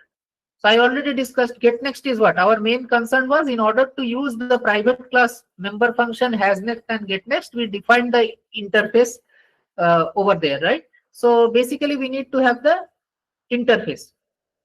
By the way, let me see the question. I am just going on. Identify the appropriate statement to fill in the blank at line 1 such that the output is this data items, right? Okay. So first of all, let us see who is printing the data items. So you see that there is a private books array. Okay. Inside this we have the book type 3 objects present. Okay, no problem. And this is present inside the bookshelf. Okay. Bookshelf class. So inside the bookshelf class itself, we have a array with 3-4 books, right? And book is what? A nested class of the bookshelf class. Okay. Now, if that is the case, the show method is system.out.println title. So basically, it is printing the title, right? The show method. So somehow I need to call the show method to print those names, which is over there, the book titles, right? Swami, Pyre, Palace, whatever it is. So we need to call the show method. Now, show method is a method of the private book class. So who can call the show method? Only those objects can call the show method, which are objects of the book class. Correct? Okay. But our statement was regarding the our statement which we were writing. We have to write it in the main method. Now, main method does not know what is book method, what is book class. Correct. So somehow I have to do something so that it allows me to do what? It allows me to call the show method of the book class. How can we do that? Again, we have this abstract class displayable, right? So I can have the reference variable of displayable, this displayable reference variable in the main class, and this book class book extends displayable. Same logic, like in the interface, we use the interface reference variable to use the private member of the nested inner class, private data method of the nested inner class. Here we are using the sorry, not private method, basically the method of the nested inner class. Here we are using the abstract class in place of the interface in order to do the same thing. So now what we will do is we will declare a displayable reference type in the main method, right? And inside that we will be able to put an object of the book class, right? How to do that? So that also can be done using this iterator, right? Because this book type object can only be returned by this get navigator, right? This navigator, it will get you the iterator, and then iterator will take care of that. So first of all, in order to call show method, I need to have a book type object. Book type object can only be available in the main method using the displayable reference type. So I need to typecast the thing to displayable. That is obviously, I mean, not typecast. I mean, basically I have to have a reference variable of displayable type. Now in the options, if you see, there is no reference variable displayable obj equal to, nothing like that is provided. It is just one liner. So first of all, the thing that you need to understand is, since the show method will be called, first of all, in order to access that, I need to typecast it to a reference variable of displayable type. Or if a reference variable is not provided, at least the typecasting should be done to displayable type. So that's what we have done over here, displayable type typecasting. Okay, and then we are calling the show method. But now, how will we call the show method? In order to call the show method, I already told you, you need to have the book type object. Displayable type reference is okay, but you need to also put the object of book type inside the displayable reference, right? So how to get the book type object? In order to get the book type object, you only need the iterator, because iterator's next method will return the book type object, right? So therefore you have this next method called. Who will call the next method? Then someone who is the iterator. Who is the iterator in this code? Shelf.getNavigator, right? So this is basically returning you the iterator, which is stored inside nav. So therefore nav is the iterator. It will call the next method, its own next method, nav.next. That next method will return the book type object. Like over here, if you see the next method, you see return the next book, right? In our implementation as well, it was returning the node type object, remember? And I told you this book is analogous to the node class in our example. So basically we are returning a book type object using the next method of the iterator. So I am writing over here nav.next. Once I get the book type object, since book is not known to the outside world to inside the main method, I have to typecast it to a super type. Now in this case, I could have done it using an interface, but since the code has done it using abstract class, I will still allow, I will work with abstract class only. So here it is using displayable abstract class. So therefore I'm converting into displayable, and then displayable has this show method, a prototype provided over here. So the overriding will take place, and this version will be called at runtime. This version, because internally the book object is returned by the next method inside the displayable reference. So therefore your nav.next will return the book type object. That book type object will be converted to displayable type. Displayable reference has already been mentioned in the abstract class as a displayable abstract class already has the show method prototype inside it. So therefore I can call the show method at this point. Compiler will see this line of code as the show method of the displayable abstract class. But at runtime, since overriding is taking place, therefore at runtime the object will be let's say materialized, and the inner class version of the show method will be called, like just a same example that we discussed in the iterator case. So your option A is basically correct. Why option B is not correct? Because first of all, this is very easy to figure out. You don't have to think that much at all, because here the final typecasting is book, right? So shelf.next is being converted into book, and then you are calling the show method. So this book.show is correct. There is no problem. Show method is a type of book class. If you come over here, book class has this show method. So no problem. But the problem is where book class is not known inside the main, right? No one knows about the existence of book inside the main method. So this will not work. Bookshelf will anyway not work because show method is not a part of bookshelf class. So you cannot do that. Okay. nav.next is not working because nav.next is basically a normal object type of the iterable, sorry, not iterable. What is this? Anyway, the return type, whatever is the return type, that is the return type, and then that does not have show in itself. So you have to typecast it using this manner. So this is your answer. Let us, where is that check answer thing?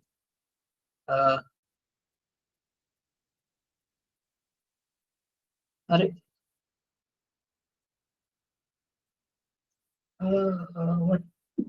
You have to go to learning mode, then check that. Oh, acha. Now, as you can see that this is your answer. Any doubt in this question? This is also a fairly good question to kind of cover all the points, right? So, any doubt? Think of it. Just I mean, there is nothing more to discuss. Callbacks will not come in that respect. The exam, even if it comes, it will not be that much difficult. That will not be directly from callback concept. It will be something related. So, yeah. So this is kind of where I will end the session. We have done all the discussion. So now I will just wait if you have any questions to ask. Sir, basically we have to identify the structure, like make it similar, like what is linear list, what is node, what is iter, and identify it like that. Is that how we are supposed to tackle these questions? That is how you will be, it will be helpful for you to understand the question. That is not how you should tackle it. I mean, that is not a generalized concept, this iterator. What I mean to say is that this inner classes, right, having multiple private inner classes inside the outer class. If you have any inner class inside an outer class and you want to see here, listen to this very properly. You have an inner class inside an outer class. Now that inner class is private, and you do not want the implementations of the inner class to be shown in the main method, but you want some specific behavior or some specific methods to be accessible in the main method. So there are 4 points, as I said. There is an outer class point 1, there is a private inner class, one or more private inner class. Point 2. Point 3 is I do not want the details of the class, or I do not even want the user or the programmer who is writing the main method to know whether I have used any class at all. That also I do not want him to do. Okay. So I want to encapsulate the details. Point 3. And point 4 is although I want to encapsulate the details, I need one particular or two particular or three particular features of that inner class to be allowed to be utilized in the main method. There are 4 necessities. Okay. These are the 4 necessities. There is an outer class, there is an inner class. The inner class implementation should not be leaked to the main method or basically outside the outer class, right? And what do I mean by the inner class implementations? So I mean that I should not leak any details regarding the inner class, any data member function detail regarding the inner class. Even I do not want to leak the detail that whether I have used the inner class or whether there is an existence of a nested class inside the outer class or not. That also I do not want to leak. This is the 3rd point. And the 4th point is, although I do not want to leak these primary details, but there are 2 or 3 or some specific features which I want to be available in the main method, but they are of the inner class. Okay. So 90% of the inner class I do not want to leak outside, but 10% of the inner class is such that I need that for utility purposes, functionality purposes in the main method. These 4 statements, whenever this is true in any code, this is the structure that will work. It is not related to iterator. It is not related to callbacks. Obviously, it is related. What I mean is it is not inherent to, or let's say it is not, how should I put it, compulsory for iterator or callback. What I mean is exclusive. Okay, not compulsory. Whatever I use wrong terms to describe the idea. This is not exclusive to iterator, or this is not exclusive to callback. Whenever these 4 points takes place together in any object-oriented programming model, this is the kind of structure that you have to write. This is the code that you have to write, and most of the time it is implemented using an interface or an abstract class. But abstract classes are not quite user friendly, so we try to do it using interfaces, right? So yeah. So if you say that, do I have to always relate it with the linear list class? That's not a very good way to present it. But the idea is the discussion of the linear list, like the way I did it, that is essentially the way any object-oriented model where these 4 conditions come true will work. Okay, so yeah, so basically you can think in that terms as well. If it is helpful for you from the examination perspective, relate it with the linear list example that we have. But just have this idea in your mind. It's not about iterator or linear list or anything. It is about these 4 conditions coming true. If that is the case, then this is how the code should look like. This is how this thing, right? This whole blueprint should, how the code should look like. Now here we have implemented it using an iterator. I mean, we have implemented that situation. Those 4 conditions are coming true in a scenario where we are showing the application of a concept called iterator.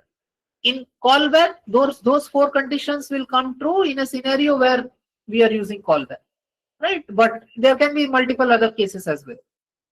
Okay, so that is the idea. So it's not philosophically right to say we have to relate it with linear list, or let's say we have to relate it with iterator. You have to relate it with that 4 condition programming model. Iterator is one of them, one of the application of that 4 condition model. And the bookshelf example, which is given in your PYQ, is another such example, right? So that is the idea. Yeah, your point is correct. You can relate it and it will help you to do the coding. And that's what I also explained. But just in the back of mind, keep this idea that if you say someone that this is how I want to relate it, he might say that, okay, that's not the correct way. This is just one application. There are thousands of such applications. So you keep this thing, 4 things in your mind. Okay, the 4 things that I told. Whenever you see such a thing happening, you try to relate it with the code which you are more familiar. That can be iterator, that can be callback, whatever. Right? So in that case, I have another code, PYQ code. Can you just relate? Yeah. I just shared it in the chat, sir.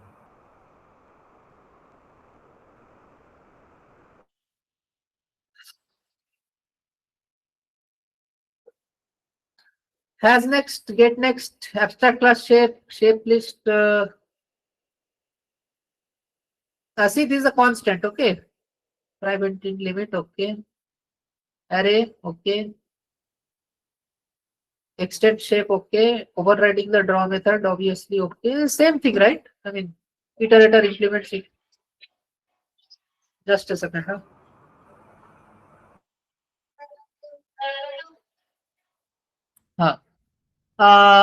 Iterator, private class shape implements iterator. Has next and get next method, create iterator, the public method to return the object. Same thing. So if we have to like relate to that blueprint which you mentioned at the beginning, Correct. so how would I go about just related to that blueprint? Okay, so I will just directly use the words, okay, which is what, and iterator is iterable interface, right? In our linear list example, has next and get next is anyway the same. This abstract class shape was not there in iterator, but it was there in our previous code which we discussed over here. This is the abstract class display with. Okay.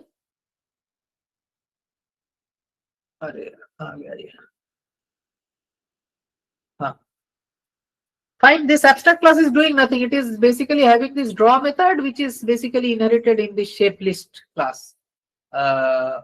Sorry, where is that? Circle class. Private class circle. Inside that, shape is getting extended just to have this draw method overridden. There is no other purpose of this shape class unless and until you are calling any method of this draw. I mean, unless and until you are calling this draw method. When you basically call this draw method, the reference should be shape. Like in our previous example, it was draw. Sorry, what was that? Displayable, right? So there it will be shape. Here it will be shape in place of displayable. So yeah. So shape is corresponding to displayable. Private class circle is corresponding to your books class, the books class which was there. Or in case of my iterator, it was corresponding to node class. Shape list is corresponding to linear list, or in the previous example, it was corresponding to the bookshelf class, the outer class. Draw method is overridden anyways, no problem. Okay. Private class shape iter, this is your navigator or iterator. So this private class shape iter is nothing but corresponding to iter class in my iterator, sorry, linear list example, iter class. In the bookshelf question, it is corresponding to the, what was the name? Navigator or something, right? Book iterator. In my example, that was corresponding to iter class. Here it is the book iterator class. This shape iterator class name. Implements iterator is basically the interface. Iterator, in my example, it was iterable. In the previous example, I think what was that? Navigator. In the bookshelf example, this is navigator. These two things are anyway same. Then we have a method to basically publicly return the object type, which is my example, it was get iterator. In this example, it is create iterator. And in the bookshelf example, I think it was get navigator. Yeah, get navigator was the method. Yeah, that's it. You see here we are, there it was drawable. Remember the previous example? Not drawable, sorry. There it was, what was that? I forget it.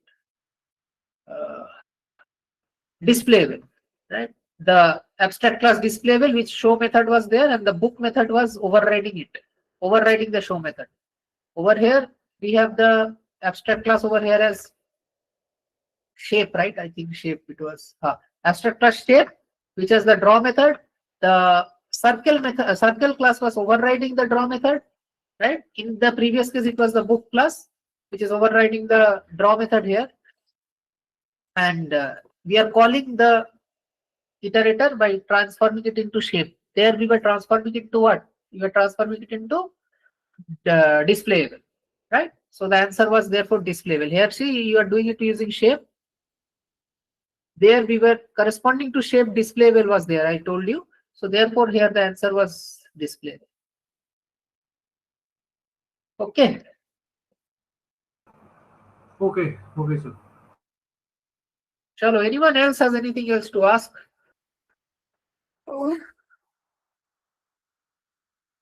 Fine then. All the best for your exam. Thank you, sir. Good night. Good night. Thank you. Good night. Thank you.